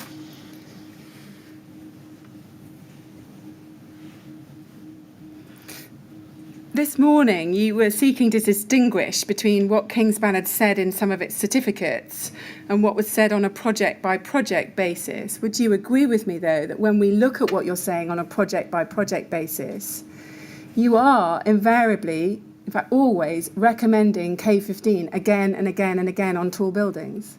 Well, we've said, yeah, that was the product that they used for rain screens, yes. Yeah, I don't think there's been any debate on that, I don't think, no. Approximately how many of these letters did you write, would you say, in your time at Kingspan? No idea. Tens? Possibly, yes. I was there for 12 years, so Yeah. could have been, yeah. Hundreds? Probably not, but no.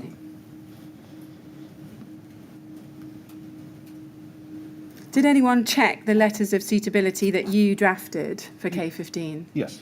Who would have checked them? Probably would have been maybe Ivor, Phil, or something like that. One of those. Ivor or Philip Heath? Yeah. Or Tony Militat? Possibly, yeah, when he was. Okay. Yeah.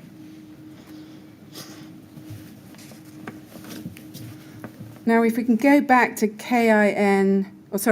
we can go to a new document, KIN 403696. And the second paragraph of page 2. So this is at the bottom of the page. It's an email on that page beginning on the 11th of March 2008. Do you see that there? And it's about a project called Bristol Broadmead. Yeah.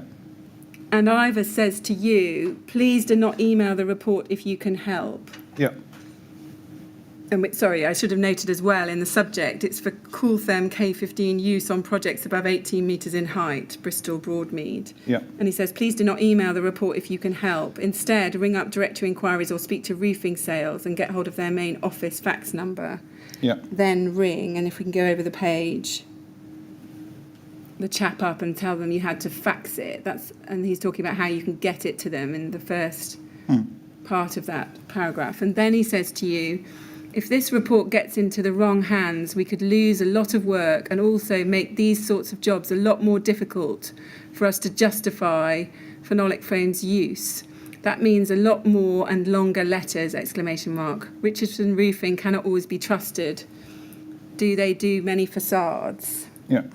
Do you see that there? Yeah. So what did you understand Mr. Meredith to mean when he said that the 8414 report could make it more difficult to justify the use of phenolic foam and could result in Kingspan losing work? What did you understand that to mean? I'm not 100% sure, really. No. You weren't sure? No. That's your evidence, is it? You didn't know why he was saying that? I don't know exactly what he was referring to. But yeah, he's. You knew, didn't you, that was the sole test report that Kingspan was relying upon, and if people realise what the build-up was in that test report, it could lose Kingspan a lot of work because people would realise that their systems were entirely different. That's the truth, isn't it? I wouldn't have said that would make a lot of difference because the BBA certificate that was publicly available listed the exact construction in it. So it was in the public domain already. It was widely known what the construction was. So why was there a need to write any of these letters or give any of this advice to clients at all, if you could just point to the BBA certificate? Well, yeah, I suppose it's just as a comfort to help clients out.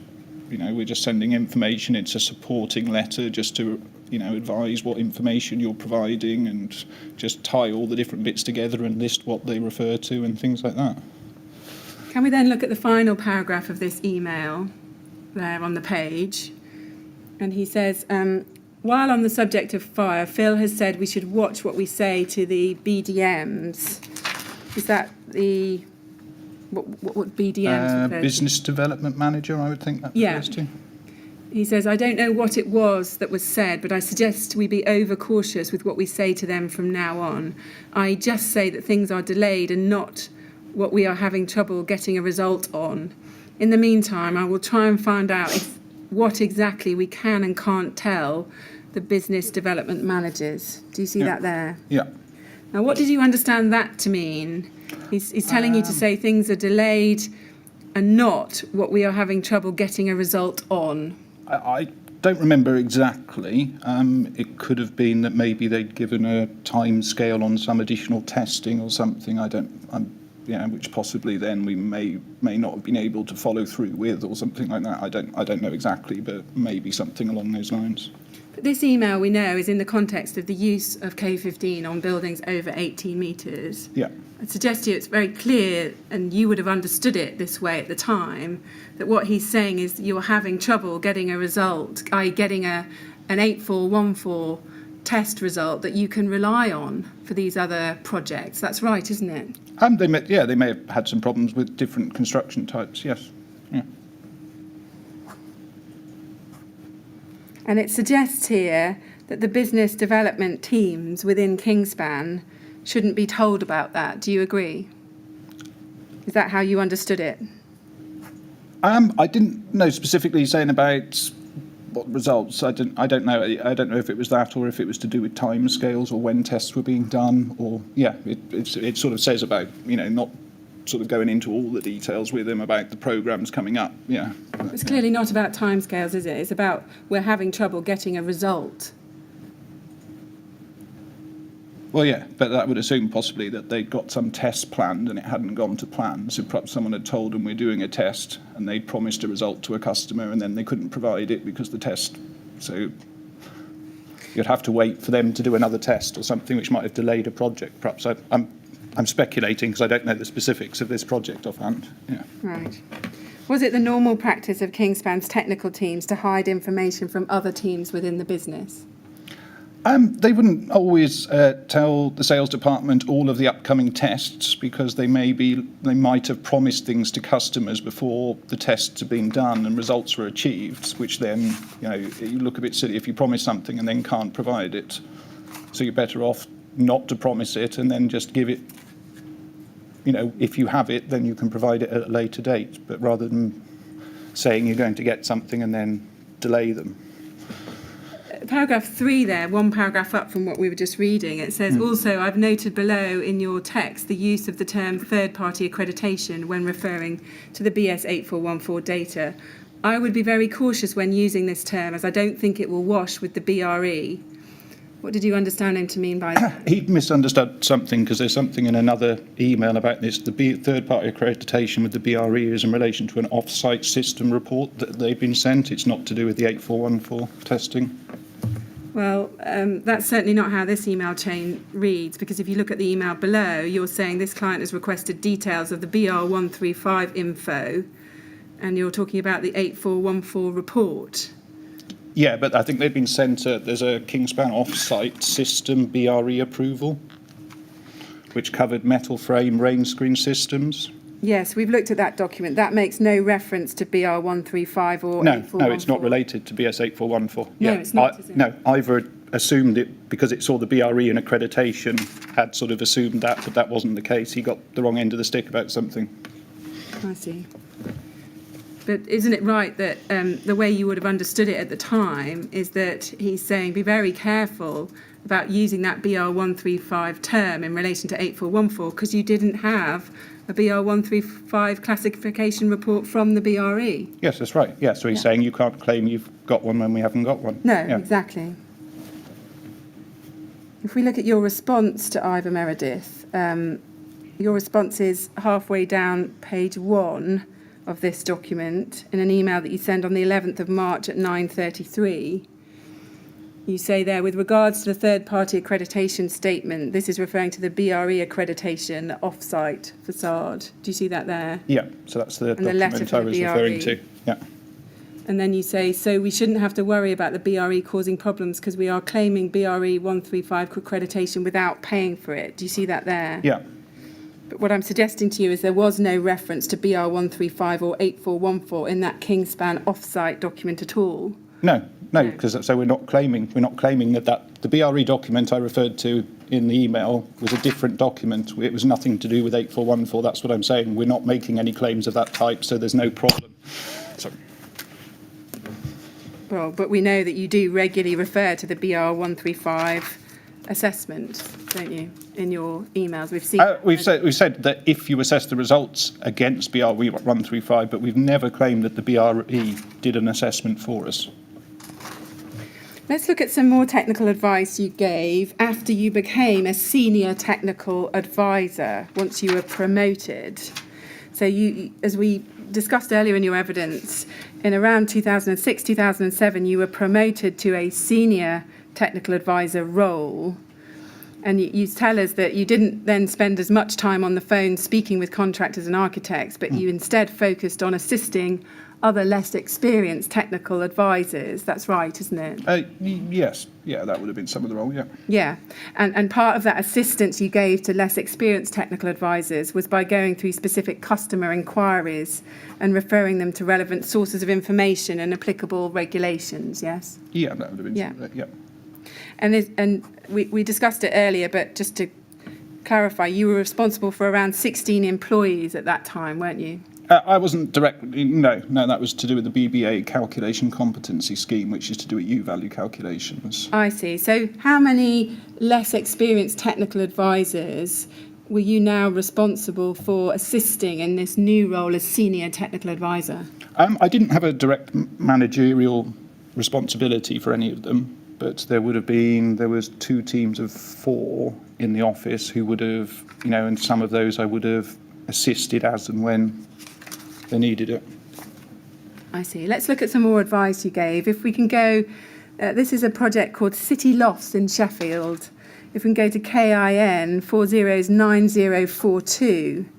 This is an email from July 2008 between you, Ivor Meredith, and a customer called Roof Deck Limited about a project called City Lofts in Sheffield. Do you remember this? Do you remember advising on it? No, I don't know. No.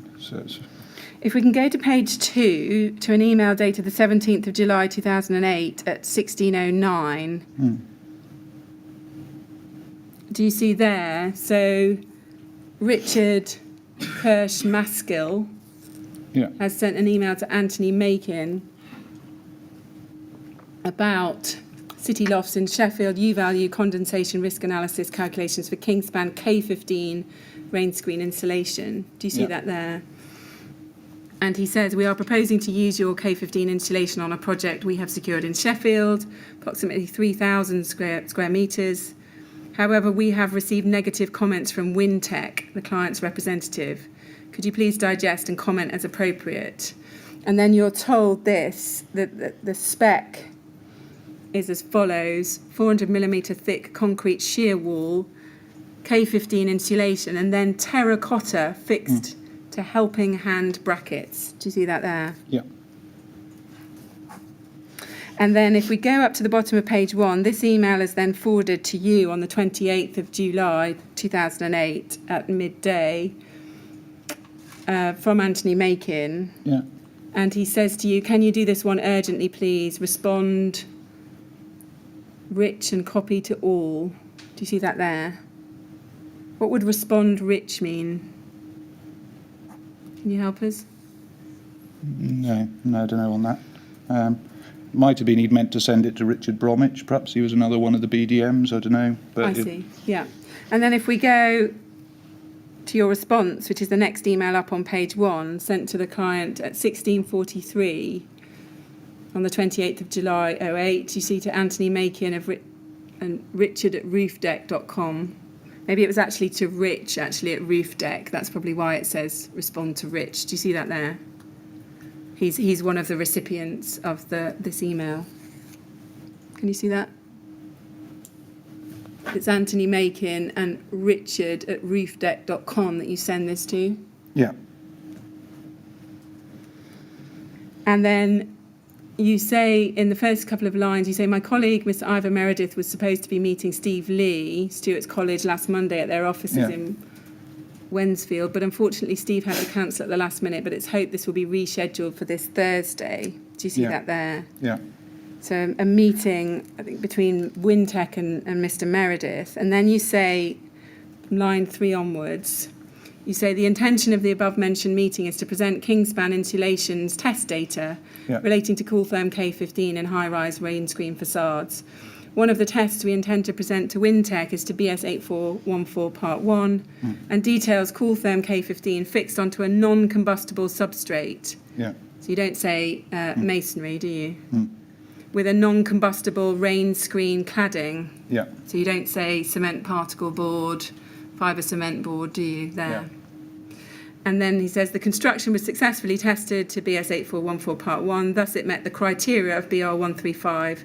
We believe in this particular situation the test evidence is directly applicable to the construction used on the City Lofts project. Do you see that there? yeah. And there were no other tests that could be presented to Wintec about the use of K15 in high-rise rain screen facades, were there, other than the 2005 one? No, it would have been that one, yeah. Yeah.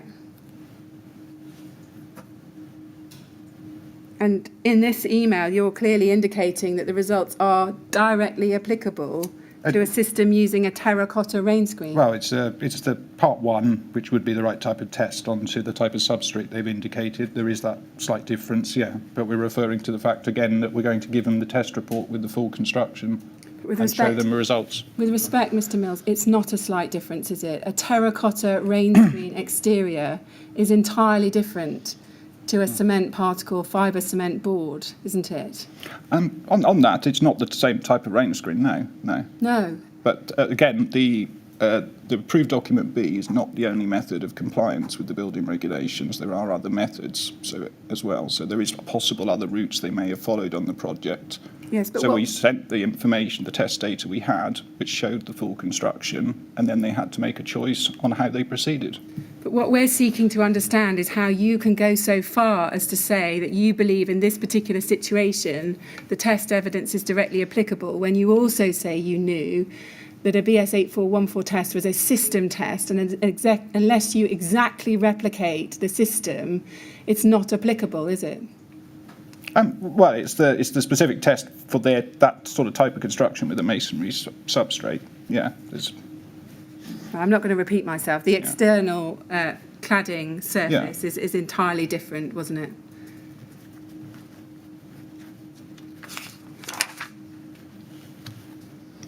And then scrolling up to the top of the email in this chain, Mr. Meredith asks, G, did I prove this? Do you see that there? Yeah. And he says, reading it back, we should be careful what we say about. Now, it's not clear what he thought you should be careful about. What did you take him to be saying there?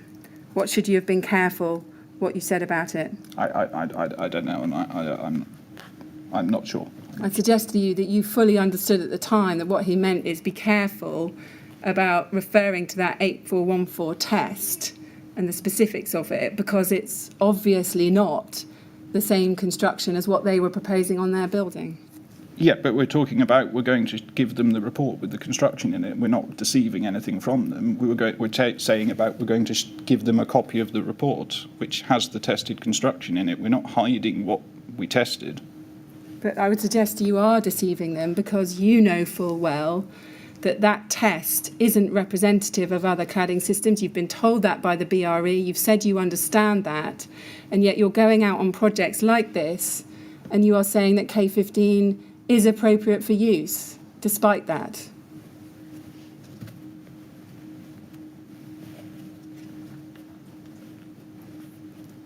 On that, we had the test information. We had to provide for it. We're not doing the specification for the project. We just had to show what information we had and let them decide if they proceeded or not. Okay. Can we go now to KIN 409157? And I want to start on page 4, the bottom third of that page, where you're sending out a response to a lady called Pat Stanley, or a man called Pat Stanley, on the 14th of October 2009, and the heading is fire combustibility. Do you see that there? Yeah. And you say, with regards to the Cooltherm K15 product, in spite of the excellent application fire performance demonstrated by the product, it is not technically classified as non-combustible. Yeah. The product is a thermoset material, so will not melt, run or drip when exposed to fire or heat, and achieves a Class 0 low-risk classification when tested to BS 476 Part 6 and 7, which is the best rating achievable under these two tests. Yeah. In addition to this, it has also performed well in test rigs undertaken to BS 8414, as noticed in my previous email. Do you see that there? Yeah. And then you're talking about a particular extract from the Scottish Handbook. Yeah. Hope this information is of assistance. Yeah. What was it that you say demonstrated the product's excellent in-application fire performance? We've got a number of fire resistance tests. I suppose it had done the BS 8414 test. So. Can you explain what you meant when you said that K15 is not technically classified as non-combustible? It's not classified by the regulations as non-combustible. No, but saying it's not technically classified as non-combustible sounds like it's quite close to being non-combustible when it's nothing of the sort, is it? No, it's not non-combustible, no. Why have you referred to test rigs in the plural? I don't know. It may have been a typo. You say in addition to this, it has also performed well in test rigs undertaken to BS 8414, as noted in my previous email. Do you see that there? Yeah. Now, that wouldn't be accurate, would it, at this point, because you've only got one test from 2005? Yes, yeah. So I think we've already covered the test, by the sounds of it, in the email before or somewhere further in the chain. We've already provided the test. Pat Stanley as well is actually an intern. This is not something that's gone externally. This is to an internal employee at Kingspan. I see. But you're expecting somebody to then use that information, aren't you? By sending to... In combination with the other bits that have been sent, yeah. I see. Let's look at another project now. This is the Middlesbrough Middlehaven project, another building over 18 metres. If we can go to KIN 409188. This is from August 2010 and moving forward in time. And if we could look at the top of that email, we can see it's from you to Anthony Makin. So that's another Kingspan employee. So by this point, we know you're a senior technical advisor and you're supporting those junior to you. Was Anthony Makin one of those technical officers that you were supporting at this time? No. He was a business development manager or a sales manager, one of the two. He would have been. And then you've copied in the technical inquiries email address. Yeah. And then others, Mark Swift, Peter Morgan. Yeah. And you say in the subject, do not forward direct to client, Middlesbrough Middlehaven project. Do you see that there? Yeah. So you're giving advice to someone in the business development department. You advise on various other aspects of the product at points 1 to 3 of your email, and it's point 4 I want to ask you about. So you're advising about thermal performance in point 1, acoustics point 2, breathing nature of the products point 3, and then fire performance you deal with at point 4. And you say this, on the fire performance side, we have the advantage of potentially having the high performance material being used throughout the wall area rather than a low performance material for a large area of the building, and the high performance product only used on the higher level stories, therefore providing a more robust system. The other item which the clients may need to consider is that the Pavatherm BBA certificate quotes the fire classification as Class E under the Euroclass classifications. Therefore, if this product is facing into the cavity behind the cladding, they will require the centres for their cavity barrier to be no greater than 10 metres.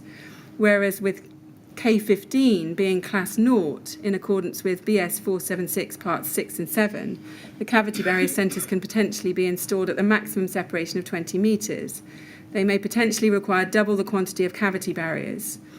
And then you say, with the type of cladding they are using, we may not be bulletproof on our stance for BS 8414, BR 135. So I would suggest not making a big issue of this unless we are specifically asked questions by the client. Do you see that there? Yeah. When had you first become aware that Kingspan was not bulletproof on the stance being taken in relation to 8414 and BR 135? Well, we didn't have data to cover lots of different construction types, so we were quite limited on what we could, what information we could provide. So quite. So in truth, you were well aware that Kingspan's stance on the use of K15 over 18 metres was misleading and inaccurate in many instances, weren't you? I was saying they were probably ambitious in what they were expecting to use the product in. Yeah. Is ambitious the right word here? Wouldn't it be that they were misrepresenting, they were lying about K15? They may have, some people may have been, yeah. But you don't think you ever were? I think I provided the information on the constructions and things like that and what test data we had. I don't think I made any false claims about what test data we had. No. And is it right that the strategy, as you've set out here, was to not make a big issue of that aspect unless being specifically asked questions by the client? Well, yeah, I would have said not to be overly going, big about that we have lots of approval or testing to BS 8414 because we have a relatively small amount of it. So we would have been better just to see what specific questions they had rather than saying that this is something that can be used everywhere, there's no problems or whatever, when they would have had to refer specifically to the specific test and construction. And was it the case that the majority of clients didn't challenge Kingspan's generic statements about the use of K15 over 18 metres? On this, I suppose there were some queries that came back. I don't know what conversations they had with building control and things because we only see one side of things. But yeah. Did it occur to you at any stage after you became a senior technical advisor that Kingspan's position on the use of K15 on high-rises could present a risk to public safety? I suppose, I knew that they would be better to do more tests and things like this, which I did propose to the company. Yeah, I didn't know the exact. Didn't claim to know the exact effects of tests or what the outcomes of different types of tests would be and things like that, or in a real life application compared to a lab test. I see. Let's go to another example. Let's go to KIN 403799. And I want you to look at the first page. This is you, and we've moved forward in time again now. So I've shown you examples from 2007, 2010, 2013. And this is you emailing Allies and Morrison. Do you see that there? Somebody called S. Workman in April 13 about the use of K15, and the subject is St Andrew's Block, Kingspan K15 insulation. Do you see that there? Yeah. And you make clear in the first paragraph, further to our earlier correspondence with your colleagues and the potential use of cool firm K15 within the wall constructions, please find enclosed the information discussed during our telephone conversation. And you've attached a copy of the BBA certificate outlining various construction types which the product has been assessed and approved for use by the BBA. Yeah. And then you say document covers the use of cool therm at point 1 in constructions comprising a steel frame inner leaf and an outer cladding and masonry outer leaf. And then what I want to do is look at the final paragraph of your email on page 1. Beginning additionally. You say, additionally, if the project is complying with the principles of the building regulations with regards to control of fire, by following the guidance outlined in approved document B for buildings which have stories greater than 18 metres from ground level, document B2 outlines 2 possible routes to demonstrate suitability of constructions where the installation is not enclosed between 2 leaves of masonry. The alternative guidance route is based on testing to BS 8414 to show suitability of the products in question. The emails below and our earlier email chains cover these items in more detail, although in summary, the cool therm K15 has been tested following this procedure and the required levels of performance were achieved, although there are some differences between the construction tested and what is proposed for this project. Considering the nature of the differences and that we would expect a number of the differences to improve the fire performance of the construction, such as the removal of full cross-flow ventilation from the cavity and the use of a mortar jointed 102mm brick masonry outer leaf in place of a 6mm open jointed rain screen panel, it is our opinion that the proposed system in question, described above and illustrated in U-value calculations provided for the project, would perform similarly or better than the tested build-up with regards to 8414. Do you see that there? Yeah. So here you are pointing out that there are differences between the proposed build-up and the 2005 test. Yeah. But do you agree you don't spell out precisely what those differences are?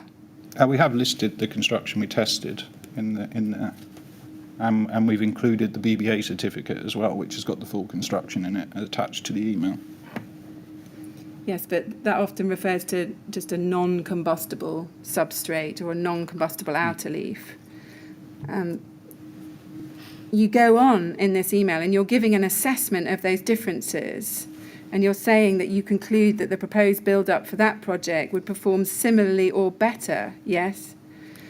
It said in our opinion that we thought they would improve it, yeah, because it's got, instead of like a 6mm building board, you've got a 100mm closed joint, mortar jointed system, so you've got something which provides a large level of fire resistance on the outside. You've got completely closed off cavities rather than open ventilated cavities. And was this system a steel frame system or a masonry? Looks like this was steel frame on the inside, yeah. Yeah. So you didn't have any test data to BS 8414 Part 2, so how could you be giving advice on how said, the system would we've not would claimed perform? that we've got a test for that build-up.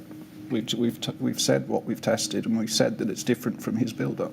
Yes, interestingly, you've not referred there to the difference between 8414 Parts 2 or Part 1 in that paragraph, have you? No. Would you agree that the advice I've been showing you this afternoon is entirely at odds with what you've told us in your evidence about the way in which queries were dealt with about the use of K15 over 18 metres? None of them say that K15 has only been tested on a different construction, giving the details of that construction, which does not relate to their proposed build-up. None of them say that, do they? Every single inquiry you've brought up, we've sent the construction with it. Or we've either sent the test report or the BBA certificate listing the construction. The test information has been sent with every single one of these emails. Yes, but let's go back to page 10, paragraph 33 of your witness statement. We've looked at it before. You say that 6 lines down there, or if the type of construction was different, we would explain to customers that we only had a test result for an alternative type of construction. Yeah. That's not a fair characterisation of the advice that you were giving, was it? You Well, would go much further. I don't know, I would interpret that sending the test showing what we've tested and the build-up of what we've tested illustrates that we've tested a different construction if it doesn't match their construction. Let's see. If we can look at your witness... Sorry, before we leave that, do you have anything to say about the next sentence? Which one in particular, sorry? It begins in those, well, it reads, in those circumstances, we would advise customers that they would either need to rethink their type of construction or speak with building control to see whether their proposed type of construction was acceptable or not. I don't recall seeing advice of that sort in any of the letters we've looked at. I suppose I think there was only, it was, I suppose the bit about building control I think was only in one of them. There was something reference to sort of, just liaise with their control officer and see their opinions in one of them. But yeah, that wasn't specifically in all of them, that little bit, no. Well, it wasn't any of them, was it? There was one which mentioned liaising with the building advising control. the customers to rethink their type of construction. I suppose it specifically hadn't been put in those words, although we've sort of said that, we haven't got approval for the construction which matches theirs. So this is the only data we've got. So, Yes, thank you. If we can look at your witness statement, paragraph 13 at the top of page 5, you say this: during the period I was employed at by Kingspan, I don't know for certain how they decided what technical advice to give to customers in relation to the use of K15 in buildings with a floor over 18 metres in height. Yeah. Do you see that there? Yeah. All I can reiterate is that the technical department, under the supervision of the technical manager, would advise customers that K15 did not meet the limited combustibility test in ADB, and therefore it was necessary to look at the alternative method of compliance. Yeah. Do you see that there? Well, again, that's certainly not the advice you've given in all of the examples you've looked at. Well, we've referred them to all of them referred to the alternative method of compliance. All of them referred to like the BS 8414 route. All of them refer to that. Let's go to KIN 405738. This is an email chain that starts with a query by a Nick Jenkins of Euroclad about the use of K15 in buildings over 18 metres. We can see that from the bottom of page 1. On the 4th of September 2013, Nick Jenkins at 10:42. And we can see the subject matter of the email is permissible use of K15 for building over 18 metres. Yeah. And it's forwarded to you and Ivor Meredith. And then at the very top email on page 1, Ivor Meredith sends an email to you and Joel Clark. And you're asked by Mr. Meredith for an update. And he says as follows: no, Gareth should have a draft of the FAQs which you could use. Yeah. G, have you made any headway? Yeah. And then he says this: I suggest you circulate the stock answer just to make sure we're all communicating our stock answer in the best way. Yeah. Do you see that? Yeah. And do you agree that this email shows that you're part of a team devising a stock answer to questions about the permissible use of K15 for buildings over 18 metres?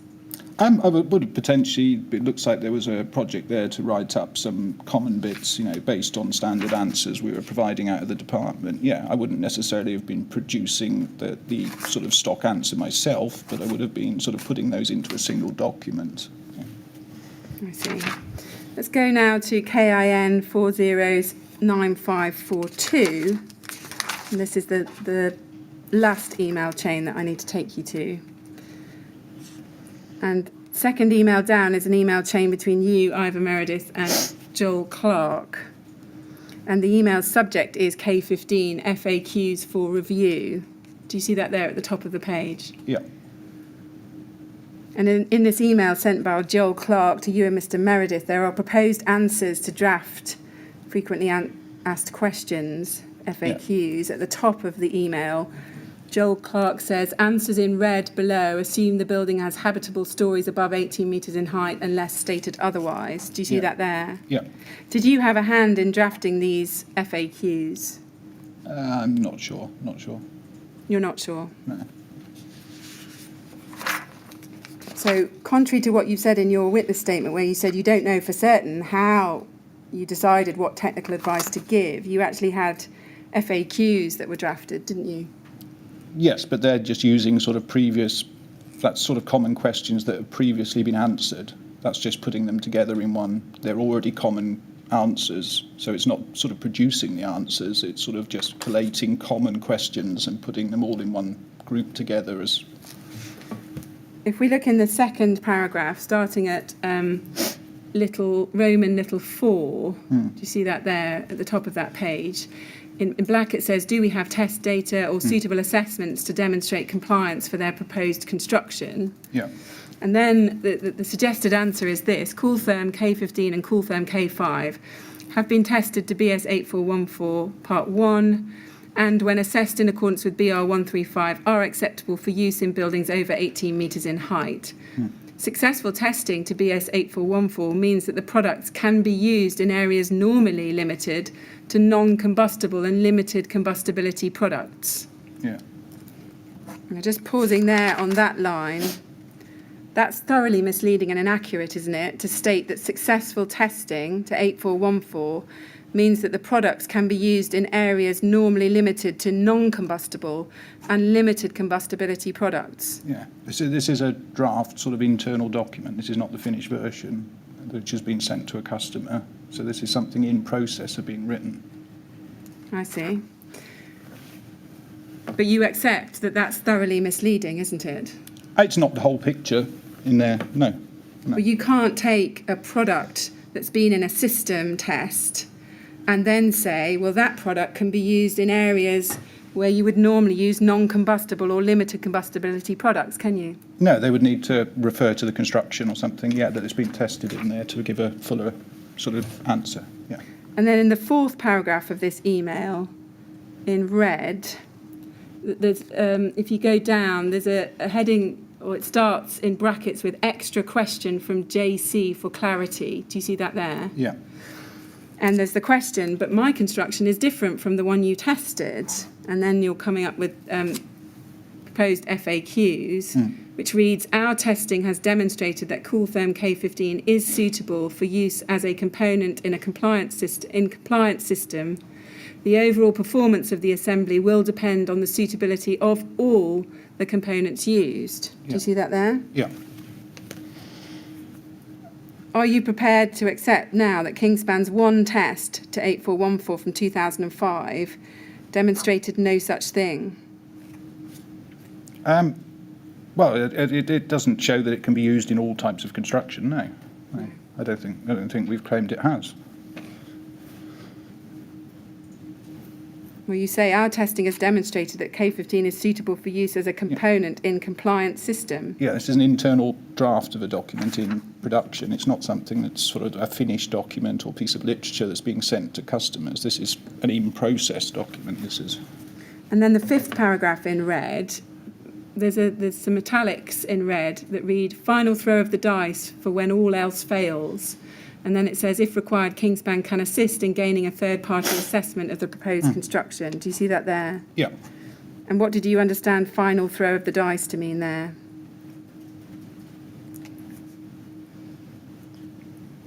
I'm having to speculate a bit, really. Would you agree with me that Kingspan were actively seeking to have K15 specified using any means available to it? They were looking to use it on all of the projects where it was deemed suitable, yeah. Would you agree that Kingspan actively pursued all available options to demonstrate the compliance of K15 for buildings over 18 metres without relevant test evidence on which to base those claims? They did look at all the different routes of compliance, yes, yeah. I'm suggesting that they pursued options without relevant test evidence on which to base those claims, yes or no? In terms of that, I can only comment specifically on what I've done, but yeah, I've always supplied the construction information when I've sent information out. And would you accept that Kingspan did that aggressively? Pardon? They did go out to try and gain a lot of projects, so salespeople were contacting lots of potential specifiers and things like that, and handing out brochures and doing things. So they were sort of, I suppose, they were sort of aggressively looking to gain work. Yes, certainly. Mr. Chairman, I've come to the end of my questions. Yes. I'm sorry that I've taken till 4:30, but I think if we had a 10-minute break for any final questions. Yes. Well, Mr. Mills, when council thinks she's finished her questions, we need to have a short break so she can take stock, but also to enable those who are following the proceedings but not from this room can suggest questions that might need to be put to you. So we're going to break now until 20 to 5, Yeah. and then we'll come back and see if there are any more questions we have for you. Okay. And again, please don't talk to anyone about your evidence while you're out of the room. Yep. If we're told that a little longer is required, we may have to extend the break. But anyway, we'll keep it as short as we can. Okay. All right. Thank you very much.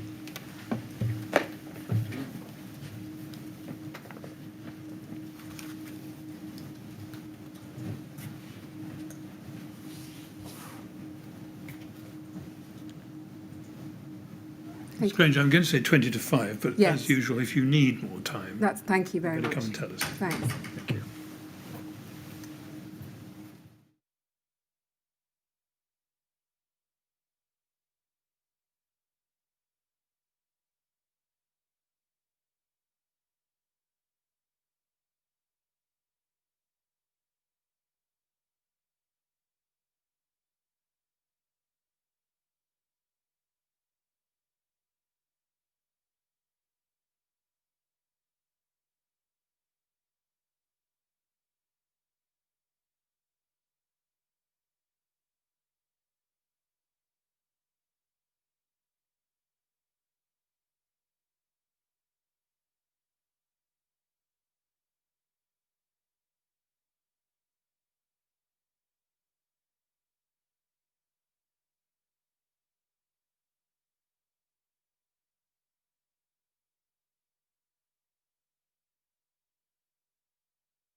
Yes, would you ask Mr. Mills to come back in, please?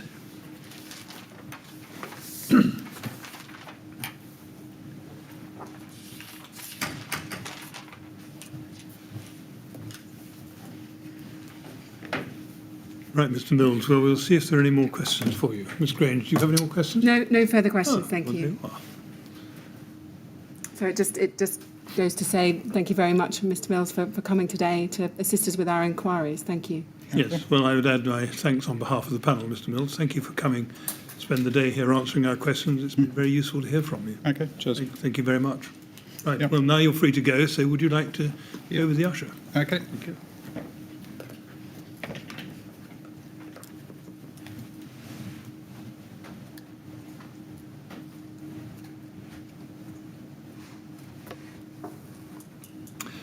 Right, thank you very much. That must be it for today. It is, and then tomorrow morning, Mr. Millett will be taking the last Celotex witness, Miss Debbie Berger, and then we will hopefully start Mr. Philip Heath for Kingspan in the afternoon. Right, good. Well, we'll break there and resume at 10 o'clock tomorrow, please. Thank you very much.